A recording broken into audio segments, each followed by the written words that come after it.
അമ്മേ പരിശുദ്ധ അമ്മേ, അമ്മേ പരിശുദ്ധ ദൈവമാതാവേ, കൃപാസനത്തിലൂടെ ഞങ്ങളുടെ ദേശത്തിനും അമ്മ മധ്യസ്ഥം തേടി തന്ന എല്ലാ അനുഗ്രഹങ്ങൾക്കും കൃപകൾക്കും ഞങ്ങളിപ്പോൾ ഹൃദയം നിറഞ്ഞ നന്ദി പറയുന്നു. അമ്മേ പരിശുദ്ധമ്മേ ദൈവമാതാവേ, 2004 ഡിസംബർ 7 ഉച്ചകഴിഞ്ഞ് 2:30 കൃപാസനത്തിൽ സംഭവിച്ച അമ്മയുടെ പ്രത്യക്ഷപ്പെടലിനെ കുറിച്ച് തിരുസഭയ്ക്ക് സമർപ്പിച്ചിരിക്കുന്ന പഠനരേഖകളുടെ മേൽ സഭാത്മകമായ പഠനം ആരംഭിക്കുവാൻ ഞങ്ങൾ പ്രാർത്ഥിക്കുന്നു. അമ്മേ പരിശുദ്ധമേ, ഭൂസ്വർലോകങ്ങളുടെ രാജ്ഞിയായ അങ്ങേയ്ക്ക് ഭൗമ സംരക്ഷണത്തിനായി പ്രപഞ്ചപ്രകൃതിയെ തന്നെ തിരുസഭ പ്രതിഷ്ഠിക്കുവാൻ ഈ പ്രത്യക്ഷീകരണം വഴി ഇടയാക്കണമേ. പരിശുദ്ധമേ, ജപമാല മാതാവേ, സകല കൃപാസനം പ്രാർത്ഥനയോടും ചേർത്ത് ഞങ്ങളിപ്പോൾ പ്രാർത്ഥിക്കുന്ന ഈ കുടുംബത്തിന്റെ പ്രത്യേക നിയോഗം പറ മക്കളെ.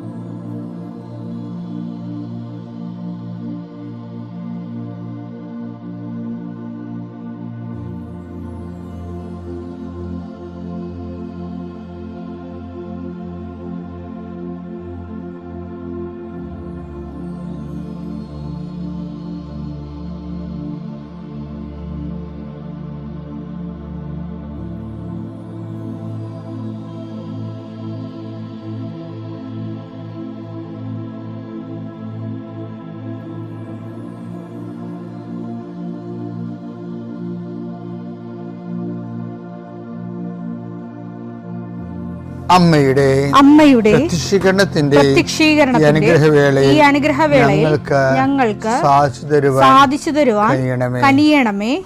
ആമേൻ. വിശ്വാസ പ്രമാണം. സർവശക്തനായ പിതാവും ആകാശത്തിന്റെയും ഭൂമിയുടെയും സൃഷ്ടാവുമായ ദൈവത്തിൽ ഞാൻ വിശ്വസിക്കുന്നു. അവിടുത്തെ ഏകപുത്രനും ഞങ്ങളുടെ കർത്താവുമായ ഈശോമിശിഹായിലും ഞാൻ വിശ്വസിക്കുന്നു. ഈ പുത്രൻ പരിശുദ്ധാത്മാവിനാൽ ഗർഭസ്ഥനായി കന്യകാമറിയത്തിൽ നിന്ന് പിറന്ന് പൊന്തിയോസ് പീലാത്തോസിന്റെ കാലത്ത് പീഡകൾ സഹിച്ച് കുരിശിൽ തറയ്ക്കപ്പെട്ട് മരിച്ച് അടക്കപ്പെട്ട് പാതാളങ്ങളിൽ ഇറങ്ങി മരിച്ചവരുടെ ഇടയിൽ നിന്ന് 3-ാം നാൾ ഉയർത്ത് സ്വർഗത്തിലേക്ക് എഴുന്നള്ളി സർവശക്തിയുള്ള പിതാവായ ദൈവത്തിന്റെ വലതുഭാഗത്തിരിക്കുന്നു. അവിടെ നിന്ന് ജീവിക്കുന്നവരെയും മരിച്ചവരെയും വിധിക്കുവാൻ വരുമെന്നും ഞാൻ വിശ്വസിക്കുന്നു. പരിശുദ്ധാത്മാവിലും ഞാൻ വിശ്വസിക്കുന്നു. വിശുദ്ധ കത്തോലിക്കാ സഭയിലും പുണ്യവാന്മാരുടെ ഐക്യത്തിലും പാപങ്ങളുടെ മോചനത്തിലും ശരീരത്തിന്റെ ഉയർപ്പിലും നിത്യമായ ജീവിതത്തിലും ഞാൻ വിശ്വസിക്കുന്നു. ആമേൻ. സ്വർഗ്ഗസ്ഥനായ ഞങ്ങളുടെ പിതാവേ, അങ്ങയുടെ നാമം പൂജിതമാകണമേ. അങ്ങയുടെ രാജ്യം വരണമേ. അങ്ങയുടെ തിരുമനസ് സ്വർഗത്തിലെ പോലെ ഭൂമിയിലും ആകണമേ. അന്നു വേണ്ടുന്ന ആഹാരം ഇന്ന് ഞങ്ങൾക്ക് തരണമേ. ഞങ്ങളോട് തെറ്റ് ചെയ്യുന്നവരോട് ഞങ്ങൾ ക്ഷമിക്കുന്നത് പോലെ ഞങ്ങളുടെ തെറ്റുകൾ ഞങ്ങളോടും ക്ഷമിക്കണമേ. ഞങ്ങളെ പ്രലോഭനത്തിൽ ഉൾപ്പെടുത്തരുതേ, തിന്മയിൽ ഞങ്ങൾ രക്ഷിക്കണമേ. ആമേൻ. നന്മ നിറഞ്ഞ മറിയമേ, സ്വസ്തി. കർത്താവ് അങ്ങയുടെ കൂടെ സ്ത്രീകളിൽ അങ്ങ് അനുഗ്രഹിക്കപ്പെട്ടവളാകുന്നു. അങ്ങയുടെ ഉദരത്തിൻ ഫലമായി ഈശോ അനുഗ്രഹിക്കപ്പെട്ടവനാകുന്നു. പരിശുദ്ധ മറിയമേ, തമ്പുരാന്റെ അമ്മേ, പാപികളായ ഞങ്ങൾക്ക് വേണ്ടി ഇപ്പോഴും ഞങ്ങളുടെ മരണസമയത്തും തമ്പുരാനോട് അപേക്ഷിക്കണമേ. ആമേൻ. കർത്താവേ, നിന്റെ ഉന്നതമായ നാമത്തിന് സ്വസ്ഥം ചെയ്യുന്നു. കർത്താവേ, നിന്റെ വിശുദ്ധ പൗരോഹിത്യത്തെ മഹത്വപ്പെടുത്തണമേ. കർത്താവേ, സഭയിലുള്ള സാന്നിധ്യം ദൃഢമാക്കണമേ. 39 വർഷം ഞാൻ അർപ്പിച്ച കൃപാന്റെ യുഗതിയായി കൃപാസ്ഥാന ജീവനോടെ പ്രത്യക്ഷപ്പെട്ട മാതാവിൻ്റെ മാധ്യസ്ഥയിൽ അത്താറയിൽ നടന്ന 10,000-കണക്കിന് ആരാധന ശക്തിയാൽ കൃപാസനത്തിൽ നടന്ന റാലിയുടെ ലക്ഷക്കണക്കിന് ജപമാല പ്രാർത്ഥനയുടെ ശക്തിയാൽ അങ്ങയുടെ മക്കൾക്ക് വേണ്ടി പ്രാർത്ഥിക്കുന്നു. പ്രത്യേകിച്ച് പ്രാർത്ഥനയിൽ തളർന്നു പോയവരെ, പ്രത്യേകിച്ച് പ്രാർത്ഥനയിലെ ബലം നഷ്ടപ്പെട്ടു പോയവർ, അവരുടെ ജീവിതത്തിന് സങ്കടങ്ങളും ദുരിതങ്ങളും കാരണം പ്രാർത്ഥിക്കാൻ പോലും മനസ്സ് തോന്നാത്തവർക്ക് ഈ പ്രാർത്ഥന കൊണ്ട് ഞാൻ നിന്നെ ആശീർവദിക്കുന്നു. ദൈവതരെ, ഈ ആശീർവാദ സമയം നിൻ്റെ നഷ്ടപ്രതീക്ഷകൾ പൂവണിയുകയും നീ വേണ്ടെന്ന് വെച്ച് അവസാനിപ്പിച്ച എല്ലാ കാര്യങ്ങളുടെ മേൽ കർത്താവ് പുതിയ മുളകൾ നിനക്ക് മുളപ്പിച്ചു തരികയും നീ നിന്നുപോയ കാര്യങ്ങൾ നീ വേണ്ടെന്ന് വെച്ച് തള്ളിക്കളഞ്ഞ കാര്യങ്ങളുടെ മേലെ ദൈവം നിനക്ക് പുതിയ പ്രത്യാശ നൽകാൻ വേണ്ടി ഞാൻ ആശീർവദിക്കുന്നു. പിതാപുത്രനും പരിശുദ്ധാത്മാസുരസ്വരം നീക്കാം. എൻ്റെ പ്രിയപ്പെട്ടവരെ, ദൈവ ആഭിമുഖ്യത്തിലും ആത്മബന്ധത്തിലും വളരുന്നതിന് വേണ്ടിയുള്ള ചില ടിപ്സുകളൊക്കെയാണ് എൻ്റെ കൊച്ചു ജീവിതത്തിൽ ഞാൻ അനുഭവിച്ചിട്ടുള്ള മനസ്സിലാക്കിയിട്ടുള്ളതും ഉള്ള കാര്യങ്ങളാണ് ഞാൻ നിങ്ങൾക്ക് പറഞ്ഞു തരുന്നത്. ഞാൻ നിങ്ങളെ ശ്രദ്ധിച്ച് കാണും, വേറെ വിശുദ്ധന്മാരെയോ അല്ലെങ്കിൽ വേറെ മനുഷ്യരുടെ അനുഭവങ്ങളൊന്നും അങ്ങനെ പറയാറില്ല. അപ്പോൾ എൻ്റെ ബോധ്യത്തിൽപ്പെട്ട കാര്യങ്ങളാണ് പറയുന്നത്. എൻ്റെ ബോധ്യങ്ങളിൽപ്പെട്ട കാര്യങ്ങൾ പറയുന്നതിൻ്റെ ഉദ്ദേശം നിങ്ങളും അത് കേട്ട് ആധ്യാത്മ ജീവിതം നമ്മൾ പറയുന്ന ഭക്തജീവിതം അല്ല, അതിൻ്റെ അപ്പുറത്ത് ദൈവമായിട്ട് ആധ്യാത്മ ജീവിതത്തിൻ്റെ പ്രധാനപ്പെട്ട ഒബ്ജക്റ്റ് എന്ന് പറയണത്, ലക്ഷ്യമെന്ന് പറയണത് ദൈവം തന്നെയാണ്, നമ്മളല്ല. ശരിക്കും ഇപ്പോഴും നമ്മുടെയൊക്കെ പ്രാർത്ഥനാ ജീവിതത്തിൽ പല ആൾക്കാരും പ്രാർത്ഥന ജീവിതം പറയുന്നുണ്ടെങ്കിലും നാട്ടു പ്രാർത്ഥനാ ജീവിതം എന്ന് പറയണത് സന്യസ്തരുടെ പ്രാർത്ഥന, സമർപ്പിത പ്രാർത്ഥനാ ജീവിതമല്ല. നാട്ടു പ്രാർത്ഥനാ ജീവിതം എന്ന് പറയണത് നാട്ടുകാർ അവരുടെ ആവശ്യങ്ങൾക്ക് വേണ്ടി പ്രാർത്ഥിക്കുന്ന അവർക്കാണ് അവിടെ പ്രാധാന്യം. അവിടെ ദൈവത്തിന് വലിയ പ്രാധാന്യമില്ല. വെച്ചാൽ അവർക്ക് അവർ വിചാരിക്കുന്ന കാര്യം നടന്നില്ല എന്നുണ്ടെങ്കിൽ അവർ പ്രാർത്ഥന കുറക്കുന്നുണ്ടല്ലോ. ശരിയല്ലേ? നിങ്ങൾ വിചാരിക്കുന്ന കാര്യങ്ങൾ നടന്നില്ല എന്നുണ്ടെങ്കിൽ പ്രാർത്ഥന കുറക്കുമ്പോൾ അതിൻ്റെ അർത്ഥം എന്താ? അവിടെ ആ പ്രാർത്ഥനാ ജീവിതത്തിൽ നിങ്ങൾക്കാണ് പ്രാധാന്യം എന്നാണ് എൻ്റെ അർത്ഥം. ദൈവത്തിന് രണ്ടാം സ്ഥാനമേ ഉള്ളൂ. അപ്പം അത് എപ്പോഴും ഇതിൻ്റെ പ്രാർത്ഥനാ ജീവിതത്തിൻ്റെ നാട്ടു പ്രാർത്ഥനാ ജീവിതത്തിൻ്റെ അപകടം അത് തന്നെയാണ്.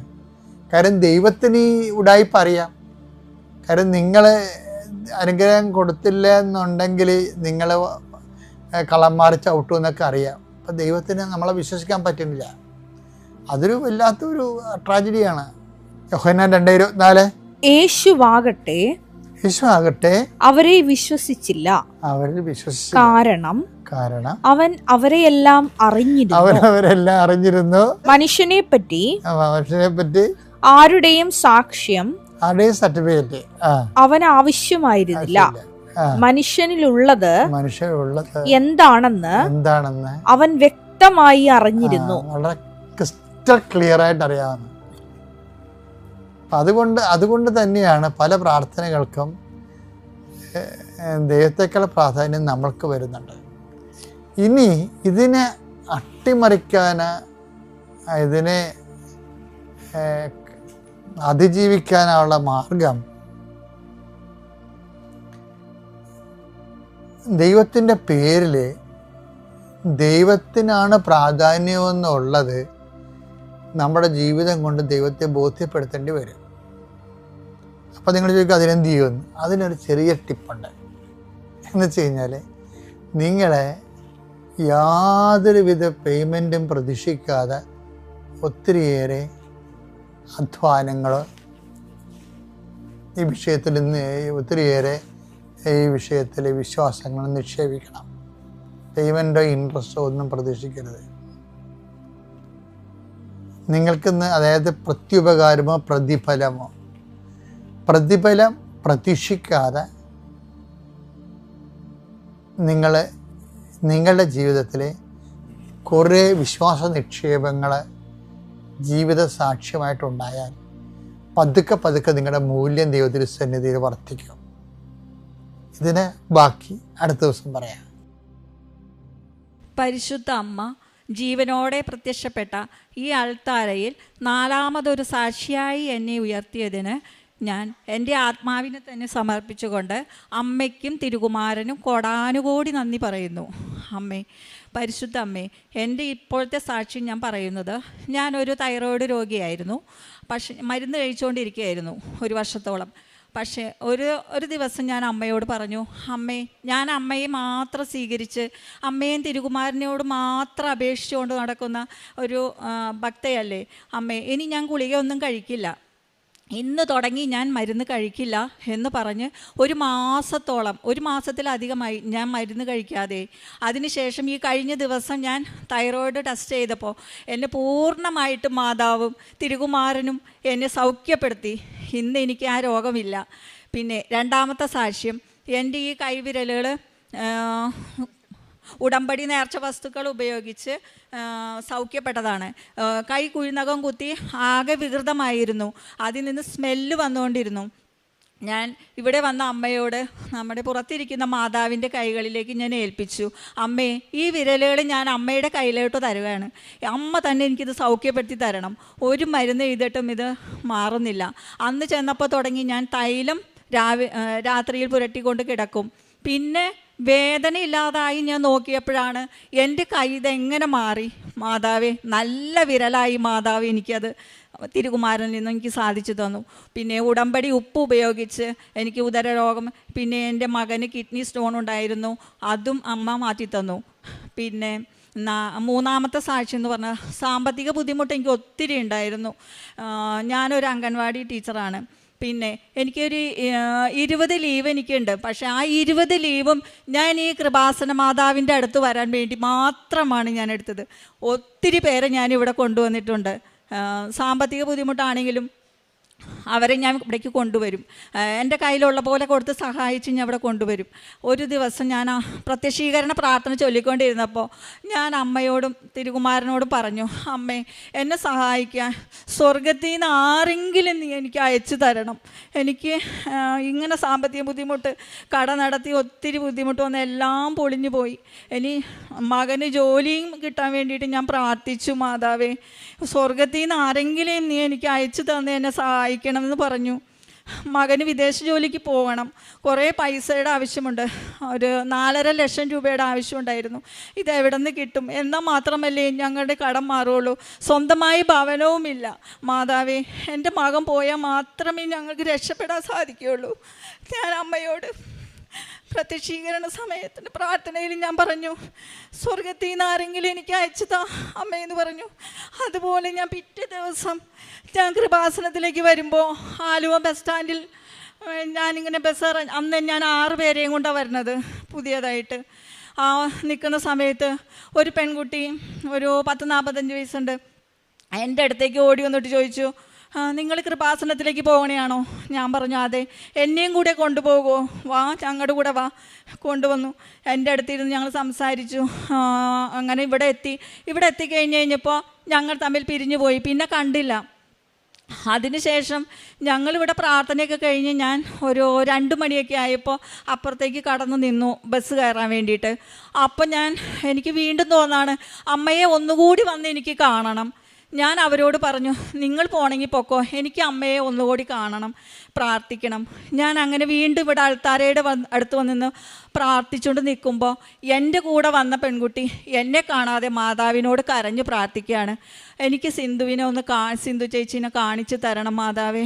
എനിക്ക് അമ്മയുടെ അടുത്ത് വരണമെങ്കിൽ എനിക്ക് ആ ചേച്ചീനെ കാണിച്ചു തന്നേ പറ്റൂ. ഞാൻ അവിടെ നിന്ന് ഓടി വന്ന് നിന്നത് ആ പെൺകുട്ടിയുടെ ബാക്കിലായിരുന്നു. അവൾ തിരിഞ്ഞിങ്ങനെ നോക്കിയപ്പോൾ എന്നെ കണ്ടു. കണ്ണീരൊഴുകിക്കൊണ്ട് നിൽക്കുന്നു. അയ്യോ, സിന്ധുവിനെയാണ് ഞാൻ ഇത്രയും നേരം ആഗ്രഹിച്ച് മാതാവിനോട് പ്രാർത്ഥിച്ചുകൊണ്ട് നിന്ന്. മാതാവേ, എനിക്ക് അങ്ങനെ ഞങ്ങൾ 2 പേരെയും അന്ന് മാതാവ് കൈ തന്ന് സഹായിച്ചതാണ്. എൻ്റെ മകന് അതിന് ശേഷം വിദേശത്തേക്ക് പോകാനായിട്ടൊരു ഇൻ്റർവ്യൂ ടെസ്റ്റ് വന്നു. എനിക്ക് എൻ്റെ കൂട്ടുകാരി കണ്ട കൂട്ടുകാരി 6 പവൻ സ്വർണം തന്ന് എൻ്റെ മകന് വിദേശത്തേക്ക് പോകുവാൻ എൻ്റെ സാമ്പത്തിക ബുദ്ധിമുട്ട് നികത്താൻ വേണ്ടി അവൾ എന്നെ സഹായിച്ചു. എന്നോട് പറഞ്ഞു, മകൻ പോയി രക്ഷപ്പെട്ടിട്ട് ഇത് സാധനം തിരിച്ചു തന്നാൽ മതി, ഇതിനെക്കുറിച്ച് ഒട്ടും വ്യാകുലപ്പെടണ്ട, ഇത് ഞാൻ അമ്മയ്ക്കാണ് തന്നേക്കണത്, പരിശുദ്ധ അമ്മയ്ക്കും തിരുകുമാരനുമായിട്ടാണ് ഞാൻ തന്നേക്കണത്. ടീച്ചറെ എനിക്ക് കാണിച്ചു തന്നത് അമ്മയും തിരുകുമാരനുമാണ്. ആ മകൻ രക്ഷപ്പെടണം, അതിനാൽ ഞാനിത് ഈ 6 പവൻ സ്വർണം ഞാൻ തരുന്നു, കയ്യിലുള്ളപ്പോൾ എനിക്ക് തന്നാൽ മതി. അങ്ങനെ എൻ്റെ മകന് വിദേശത്തേക്ക് പോകുവാൻ സാധിച്ചു. അമ്മയും തിരുകുമാരനും ഇടപെട്ട്, അമ്മയുടെയും തിരുകുമാരൻ്റെയും അനുഗ്രഹം കൊണ്ട് മാത്രമാണ് എൻ്റെ മോൻ വിദേശ ജോലിക്ക് പോയി. ഞങ്ങൾക്കിപ്പോൾ വളരെയധികം സന്തോഷമാണ്. ഭവനത്തിൽ നല്ല സമാധാനമുണ്ട്. അങ്ങനെ അമ്മയുടെ രൂപത്തിൽ വന്ന് ആ പെൺകുട്ടി എൻ്റെ മുമ്പിൽ വന്നു. സ്വർഗത്തിൽ നിന്ന് ആളെ അയച്ച് തന്ന് അമ്മയും തിരുകുമാരനും എന്നെ സഹായിച്ചു. അമ്മയ്ക്കും തിരുകുമാരനും കോടാനുകോടി നന്ദി, ഒത്തിരി നന്ദി. എൻ്റെ ആത്മാവിനെ ഞാൻ എൻ്റെ അമ്മയ്ക്ക് സമർപ്പിക്കുന്നു. പിന്നെ കാരുണ്യ പ്രവർത്തികളെന്ന് പറയുമ്പോൾ അടുത്ത ഒരു 4 വയസ്സ് തുടങ്ങി ഒരു 13 വയസ്സ് വരെയുള്ള കുട്ടികൾ താമസിക്കുന്ന സ്ഥലമുണ്ട്. അവിടെ ഞങ്ങൾ ഗ്രൂപ്പായിട്ട് ചേർന്ന് അവിടത്തേക്ക് ഭക്ഷണ സാധനങ്ങൾ, അരി സാധനങ്ങളൊക്കെ കൊണ്ടുപോയി കൊടുക്കും. പിന്നെ എൻ്റെ കയ്യിലുള്ള പോലെ ആരെ കണ്ടാലും ഞാൻ അവർ അർഹതയാണെന്ന് തോന്നുമ്പോൾ അവർക്ക് ഞാൻ കൊണ്ടുപോയി സഹായിക്കും. പിന്നെ 6 കെട്ട് പത്രം ഞാൻ എല്ലാ മാസവും വന്ന് ഞാൻ ഇവിടെ വന്ന് വാങ്ങിച്ച് ഞാൻ കൊണ്ടുപോകും. എന്നിട്ട് ഞാൻ അറിയാത്തവരുടെ കൈകളിൽ എനിക്കിത് കൊടുക്കാൻ സാധിക്കണേ. അമ്മയും തിരുകുമാരനെ അറിയാത്തവർക്ക് എനിക്ക് അവരെ അറിയിക്കണം. എൻ്റെ ഈശോയെ എനിക്ക് ഈ പ്രേക്ഷിത പ്രവൃത്തിയിലൂടെ എനിക്ക് കർത്താവിലേക്ക് കൂടുതൽ അടുക്കണം. എനിക്ക് അത് മാത്രമേ ആവശ്യമുള്ളൂ. ഞാൻ അങ്ങനെ 6 കെട്ട് ഗവൺമെൻറ് ആശുപത്രികളിലും റോഡ് സൈഡിലും ഓട്ടോറിക്ഷ സ്റ്റാൻഡുകളിലെല്ലാം ഞാൻ കൊണ്ടുപോയി കൊടുക്കും. ഒത്തിരി അവഹേളനങ്ങളും കേട്ടിട്ടുണ്ട്. പിന്നെ അവരുണ്ടായ കാര്യം, ഒരു കഴുത്തിൽ ജപമാലയൊക്കെ ഇട്ടൊരു ചേട്ടനാണ്. ഞാൻ ഈ പത്രം കൊടുത്തപ്പോൾ ആ ചേട്ടൻ എന്നോട് പറയാണ്, ഞാൻ പത്രം വാങ്ങിക്കാം, പക്ഷേ 500 രൂപ എനിക്ക് തരണം എന്ന്. അങ്ങനെയൊക്കെ ആ ടൗണിൽ ഒത്തിരി പരിഹാസങ്ങൾ കേട്ടു. എല്ലാം ആ പരിഹാസങ്ങൾ കേൾക്കുമ്പോൾ എനിക്ക് ഒത്തിരി സന്തോഷമാണ്. എൻ്റെ കർത്താവിന് വേണ്ടി എനിക്ക് അതൊക്കെ കേൾക്കുമ്പോൾ എനിക്ക് ഒത്തിരി സന്തോഷമാണ്. ഈശോയെ, അങ്ങനെയൊക്കെ നല്ലത് മാത്രം കേട്ടിട്ട് കാര്യമില്ലല്ലോ. കർത്താവിന് വേണ്ടി നമ്മൾ സഹിക്കുന്നതൊക്കെ നമ്മുടെ നല്ലതിന് വേണ്ടിയിട്ടാണ്. പിന്നെ ഞാൻ അമ്മയോട് പറയും, അമ്മ എല്ലാവർക്കും അമ്മ സ്വപ്നത്തിൽ വന്ന് കാണുന്നുണ്ടല്ലോ, എനിക്ക് എന്താ അങ്ങനെയൊന്നും സ്വപ്നത്തിൽ അമ്മ കാണാൻ വരാത്തെ? പക്ഷേ എന്നൊക്കെ ഞാൻ അമ്മയെ കാണാൻ ആഗ്രഹിക്കുന്നതോ അന്നൊക്കെ ജോസഫച്ചനാണ് എൻ്റെ സ്വപ്നത്തിലേക്ക് കടന്നു വരുന്നത്. 3 പ്രാവശ്യം ഞാൻ ജോസഫച്ചനെ കണ്ടു. ഒരു ദിവസം ജോസഫച്ചൻ അവിടെ നിന്ന് നടന്നു പോകുമ്പോൾ ഞാൻ ഓടി വന്ന് തൊട്ട് ഞാൻ പറയാണ്, എൻ്റെ ആകുലതകൾ എന്തൊക്കെയോ ഞാൻ അച്ഛനോട് പറയുന്നു. അച്ഛനൊന്നും മിണ്ടാതെ എന്നെ ഇങ്ങനെ പ്രാർത്ഥിച്ചിട്ട് പോയി. അതുപോലെ തന്നെ പിന്നത്തെ പ്രാവശ്യം വന്നപ്പോൾ അച്ഛൻ അങ്ങോട്ടേക്ക് പോകുന്നു. അതേ സ്വപ്നത്തിൽ കണ്ട പോലെ എനിക്ക് അച്ഛൻ്റെ കാല് തൊട്ട് വന്നിക്കാൻ സാധിച്ചു. അങ്ങനെ പിന്നെ ആത്മീയമായിട്ട് ഒത്തിരി എനിക്ക് ഉണ്ടായ അനുഭവം, ഇവിടെ വന്ന് സുഗന്ധാഭിഷേകങ്ങളൊക്കെ എനിക്ക് 3 പ്രാവശ്യം എനിക്ക് കിട്ടിയിട്ടുണ്ട്. അപ്പോൾ എൻ്റെ വിചാരം ഇത് ഇവിടെ തന്നെയുള്ള സ്മെല്ലായിരിക്കുമെന്നാണ് എനിക്ക് തോന്നിയത്. മുല്ലപ്പൂവിൻ്റെയും പിന്നെ ഈ ഒത്തിരി നല്ല സുഗന്ധത്തിൻ്റെ അഭിഷേകം എനിക്ക് ഒത്തിരി 3 പ്രാവശ്യം എനിക്ക് ഉണ്ടായിട്ടുണ്ട്. എൻ്റെ വിചാരം ഇവിടെ തന്നെയുള്ള ഈ സ്മെല്ലാണെന്നാണ് എനിക്ക് വിചാരിച്ചത്. അങ്ങനെ മുല്ലപ്പൂവിൻ്റെ സുഗന്ധം കിട്ടിയിട്ടുണ്ട്. പിന്നെ എൻ്റെ മൊബൈലിൽ കഴിഞ്ഞ പ്രാവശ്യം എൻ്റെ ഈശോ, ഞാനിവിടെ കാണിച്ചതാണ്, ഈശോ മൊബൈലിൽ തെളിഞ്ഞു വന്ന് ഒരു സൈഡ് ഒരു പുരികവും കണ്ണും മാത്രം, ഈ സൈഡിൽ തിരി കത്തി നിൽക്കുന്നു, ഒരു സൈഡ് മാത്രം ഈശോയുടെ രൂപം തെളിഞ്ഞു വന്നു. പിന്നെ എനിക്ക് തന്ന എല്ലാ അനുഗ്രഹങ്ങൾക്കും ഇനിയും എൻ്റെ മരണം വരെ എനിക്ക് എൻ്റെ ഈശോ അമ്മയും മാത്രമുള്ളൂ. 3 കാര്യം ഞാൻ പറയാൻ വിട്ടുപോയി. 2018 ഉണ്ടായതാണ്. 2018 ആദ്യമായിട്ട് ഞാൻ ഉടമ്പടി എടുക്കാൻ വന്നപ്പോൾ അത് ഞാൻ എപ്പോഴും എൻ്റെ മനസ്സിൽ കിടന്ന് മാറുന്നു. ഈ സാക്ഷി ഞാൻ പറഞ്ഞിട്ടില്ല. അവിടെ വന്ന് നിന്നപ്പോൾ മാതാവ് ചുണ്ട് വിതുമ്പി നിൽക്കുന്ന മാതാവിനെയാണ് ഞാൻ ആദ്യമായിട്ട് കണ്ടത്. അപ്പോൾ ഞാൻ വിചാരിച്ചു, മാതാവേ, ഇവിടെ മാതാവും എന്നെപ്പോലെ സങ്കടപ്പെട്ട് നിൽക്കുന്ന മാതാവാണല്ലോ. പരിശുദ്ധ അൾത്താരയിൽ കയറി സാക്ഷ്യം പറയാൻ അമ്മ മാതാവും യേശു അപ്പനും അനുഗ്രഹിച്ചതിൽ ഒരുപാട് സന്തോഷിക്കുന്നു. അതിനായി അപ്പനോടും അമ്മയോടും ഒരുപാട് കോടാനുകോടി നന്ദി പറയുന്നു. എൻ്റെ പേര് ഭദ്ര, ഇതെൻ്റെ അമ്മ. ഞങ്ങൾ വരുന്നത് വെഞ്ഞാറമൂട് തിരുവനന്തപുരം ജില്ലയിൽ നിന്നാണ്. 27 ജൂലൈയിലാണ് കഴിഞ്ഞ ജൂലൈയിലാണ് ഉടമ്പടി എടുക്കുന്നത്. ഇതെൻ്റെ 2ാമത്തെ സാക്ഷ്യമാണ്. +2 കഴിഞ്ഞ് ജർമ്മൻ ലാംഗ്വേജ് പഠിക്കണമെന്ന് അതീവമായ ആഗ്രഹമായിരുന്നു. കാരണം മിഡിൽ ക്ലാസ് ഫാമിലിയാണ്. ഫീസ് കൊടുത്ത് പഠിക്കാനുള്ള അത് നമ്മുടെ കുടുംബത്തിലില്ല. ഉടമ്പടി എടുത്തു, നിയോഗം വെച്ചു. നിയോഗത്തിൽ ജർമ്മൻ ലാംഗ്വേജ് തന്നെയായിരുന്നു. ഇപ്പോഴും ജർമ്മൻ ലാംഗ്വേജ് തന്നെയാണ്. അമ്മയോടും അപ്പനോടും അതീവമായി പ്രാർത്ഥിച്ചു. ജർമ്മൻ ലാംഗ്വേജ് തിരഞ്ഞെടുക്കാനുള്ള മെയിൻ കാരണം സാമ്പത്തികമായിട്ടുള്ള ബുദ്ധിമുട്ടാണ്. കാരണം 1 വർഷത്തെ കോഴ്സാണ് ജർമ്മൻ ലാംഗ്വേജ്. ഇത് പഠിച്ചു കഴിഞ്ഞാൽ ജർമ്മനിയിൽ പോയി ഹൗസ് ബിൽഡിംഗ് എന്ന ഒരു കോഴ്സുണ്ട്. അത് സ്റ്റൈഫൻഡോട് കൂടെയാണ് പഠിക്കുന്നത്. അവിടെ ഫീസ് കൊടുക്കേണ്ട കാര്യമില്ല. നമുക്ക് ഫീസ് അങ്ങോട്ട് കൊടുക്കണ്ട, അവർ സ്റ്റൈഫൻഡ് ഇങ്ങോട്ട് തന്നാണ് നമ്മളെ പഠിപ്പിക്കുന്നത്. അത് കാരണം എനിക്ക് ഭയങ്കര ആഗ്രഹമാണ്. എന്നെപ്പോലെ പഠിക്കാൻ കഴിയാത്ത കുറേ കുട്ടികളുണ്ട്, അവരെയൊക്കെ സഹായിക്കണം. പിന്നെ വീട്ടിൽ കടബാധ്യതകളുണ്ട്, ഇതെല്ലാം മാറ്റണം. നമുക്ക് ഉടമ്പടി എടുത്തിട്ട് ഉടമ്പടി എങ്ങനെ ചെയ്യണം, എന്ത് ചെയ്യണം ഒന്നും അറിഞ്ഞൂടാ, എങ്ങനെ ചെയ്യണം എന്ത് ചെയ്യണം ഒന്നും അറിഞ്ഞൂടാ. ഉടമ്പടി എടുത്തു, അത്രയേ ഉള്ളൂ. ബൈബിള് വായിക്കണം, എല്ലാം പ്രേക്ഷിത പ്രവർത്തനങ്ങൾ ചെയ്യണം എല്ലാം. എന്നിട്ട് അമ്മയോട് കരഞ്ഞ് പ്രാർത്ഥിക്കാൻ എല്ലാ കാര്യവും പറഞ്ഞു തന്നു. അതുപോലെ ഞങ്ങൾ ചെയ്തു. കുറേ പരിഹാസങ്ങൾ കേട്ടിട്ടുണ്ട്, മെയിനായിട്ട് നാട്ടുകാരുടെ ഇടയിൽ നിന്ന്. +2 കഴിഞ്ഞ് 1 വർഷം പോലും ആയിട്ടില്ല. +2 കഴിഞ്ഞ് എന്താ വീട്ടിൽ നിൽക്കുന്നേ, തോറ്റോ, കൂട്ടുകാരുടെ കളിയാക്കൽ, തോറ്റോ, ഇത് തന്നെ മെയിൻ. അപ്പോഴും ഞാൻ പറഞ്ഞു, ഞാൻ ഒരു സ്ഥലത്തിന് നിയോഗം വെച്ചിട്ടുണ്ട്, അവിടെ നിന്ന് എനിക്ക് പാസ്സാക്കി കിട്ടുമ്പോൾ ഞാൻ പഠിക്കാൻ പോവും. ജപമാല കഴിഞ്ഞ അഖണ്ഡ ജപമാല റാലിയിൽ പങ്കെടുത്തു. വയ്യായിരുന്നു, പനി, ശ്വാസം മുട്ടുമായിരുന്നു. പകുതിയിലൊക്കെ വെച്ച് അർത്തുങ്കൽ പള്ളിയിലേക്ക് ആംബുലൻസിൽ കയറി പോകാം എന്നൊക്കെ വിചാരിച്ചു, എന്നിട്ടും പോയില്ല. കുറേ നേരം റെസ്റ്റ് എടുത്ത് കംപ്ലീറ്റ് ആക്കി. അപ്പോഴ് സിന്ധു ആൻറ്റിയുടെ ഒരു ഫ്രണ്ട് വഴി, സിന്ധു ആൻറ്റിയുടെ ഒരു ഫ്രണ്ടിൻ്റെ മകള് ജർമ്മൻ ലാംഗ്വേജ് പഠിക്കാനായിട്ട് ഒരു സ്ഥലത്ത് രജിസ്റ്റർ ചെയ്തു എന്ന് പറഞ്ഞു. ട്രിവാൻഡ്രത്ത് നോർക്ക എന്ന് പറയുന്ന ഒരു ഇൻസ്റ്റിറ്റ്യൂട്ടാണ്. അവിടെ ഫീസ് വളരെ കുറവാണ്. അവിടെ BPL കാർഡുകാർക്ക് A1 തൊട്ട് B2 വരെ പഠിക്കാൻ ഫീസ് കൊടുക്കണ്ട. ജപമാല റാലി കഴിഞ്ഞ് വന്ന് 2-3 ദിവസം കഴിഞ്ഞതേ ഉള്ളൂ. അപ്പോഴേക്കും എനിക്ക് ലാംഗ്വേജ് പഠിക്കാനുള്ളതെല്ലാം ആയി. അങ്ങനെ സിന്ധു ആൻറ്റി അവിടെ ഓൺലൈനിൽ രജിസ്റ്റർ ചെയ്തു. അപ്പോഴേക്കും ആൻറ്റി പറഞ്ഞു, രജിസ്റ്റർ ചെയ്തത് പോരാ, അവിടെ പോയി പ്രാർത്ഥിക്കണം, ഉപ്പിട്ട് പ്രാർത്ഥിക്കണം. രജിസ്റ്റർ ചെയ്ത സമയത്ത് അവർ വിളിച്ചിട്ട് പറഞ്ഞു 2 മാസം ലേറ്റാവും, 2 മാസം കഴിഞ്ഞ് വെയിറ്റിംഗ് ലിസ്റ്റിലാണ്, 2 മാസം കഴിഞ്ഞ് പറ്റത്തുള്ളൂ എന്നൊക്കെ പറഞ്ഞു. നമ്മളവിടെ പോയി ഉപ്പിട്ട് പ്രാർത്ഥിച്ച് വീട്ടിൽ വന്ന് പിറ്റേ ദിവസം രാവിലെ അമ്മയ്ക്ക് കോള് വരുന്നു, നോർക്കയിൽ നിന്നാണ്, നാളെ തൊട്ട് ക്ലാസ് തുടങ്ങാണ്, മകൾക്ക് വരാൻ സാധിക്കുമോ എന്ന് ചോദിച്ചു. ഉച്ചക്കത്തെ ബാച്ചാണെന്നും പറഞ്ഞു. അപ്പോൾ ഉച്ചക്കത്തെ ബാച്ചെന്ന് കേട്ടപ്പോൾ അമ്മയ്ക്ക് ട്രാവൽ ചെയ്ത് വീടെത്തുമ്പോൾ 7-7:30 സംതിങ് ആവും. അപ്പോൾ അമ്മ, ഞാനങ്ങനെ ഒറ്റയ്ക്ക് ട്രാവൽ ചെയ്തിട്ടില്ല. അപ്പോൾ അത് കേട്ടപ്പോൾ അമ്മയ്ക്കൊരു വിഷമമായി. അങ്ങനെ ഉടനെ ആൻറ്റിയോട് വിളിച്ച് പറഞ്ഞു.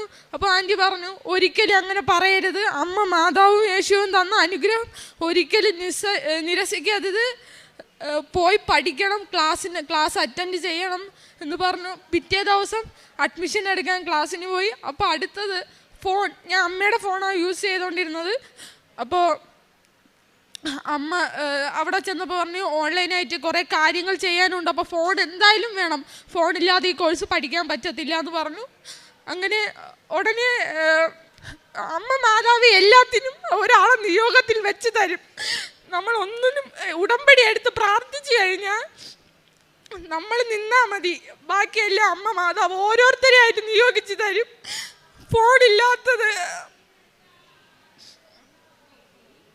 ഫോണില്ലാത്തത് എൻ്റെ അപ്പ എനിക്ക് വാങ്ങിച്ചു തന്നു, EMI ഇട്ട്.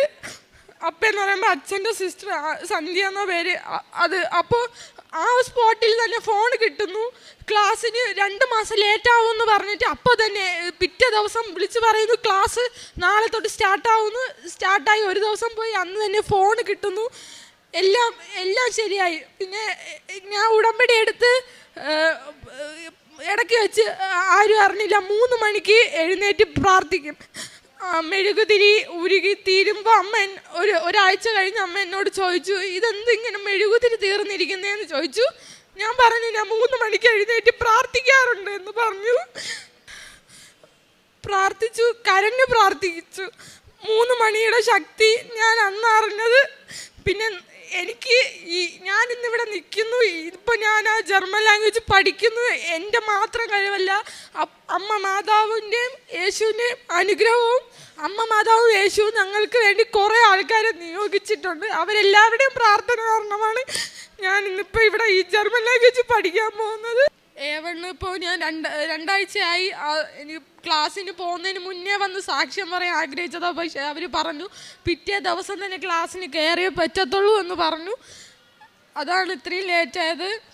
ഇപ്പം 2 ആഴ്ചയായിട്ട് ഞാൻ A1 നന്നായി പഠിക്കുന്നു.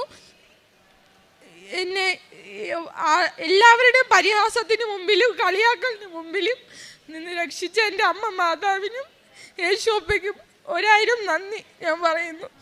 അമ്മയ്ക്ക് കാലിൽ വെരിക്കോസിൻ്റെ സാക്ഷ്യം ഉണ്ടെന്ന് അമ്മ പറയും. എൻ്റെ ഈശോപ്പയ്ക്കും മാതാവിനും ഒരുപാട് നന്ദിയുണ്ട്.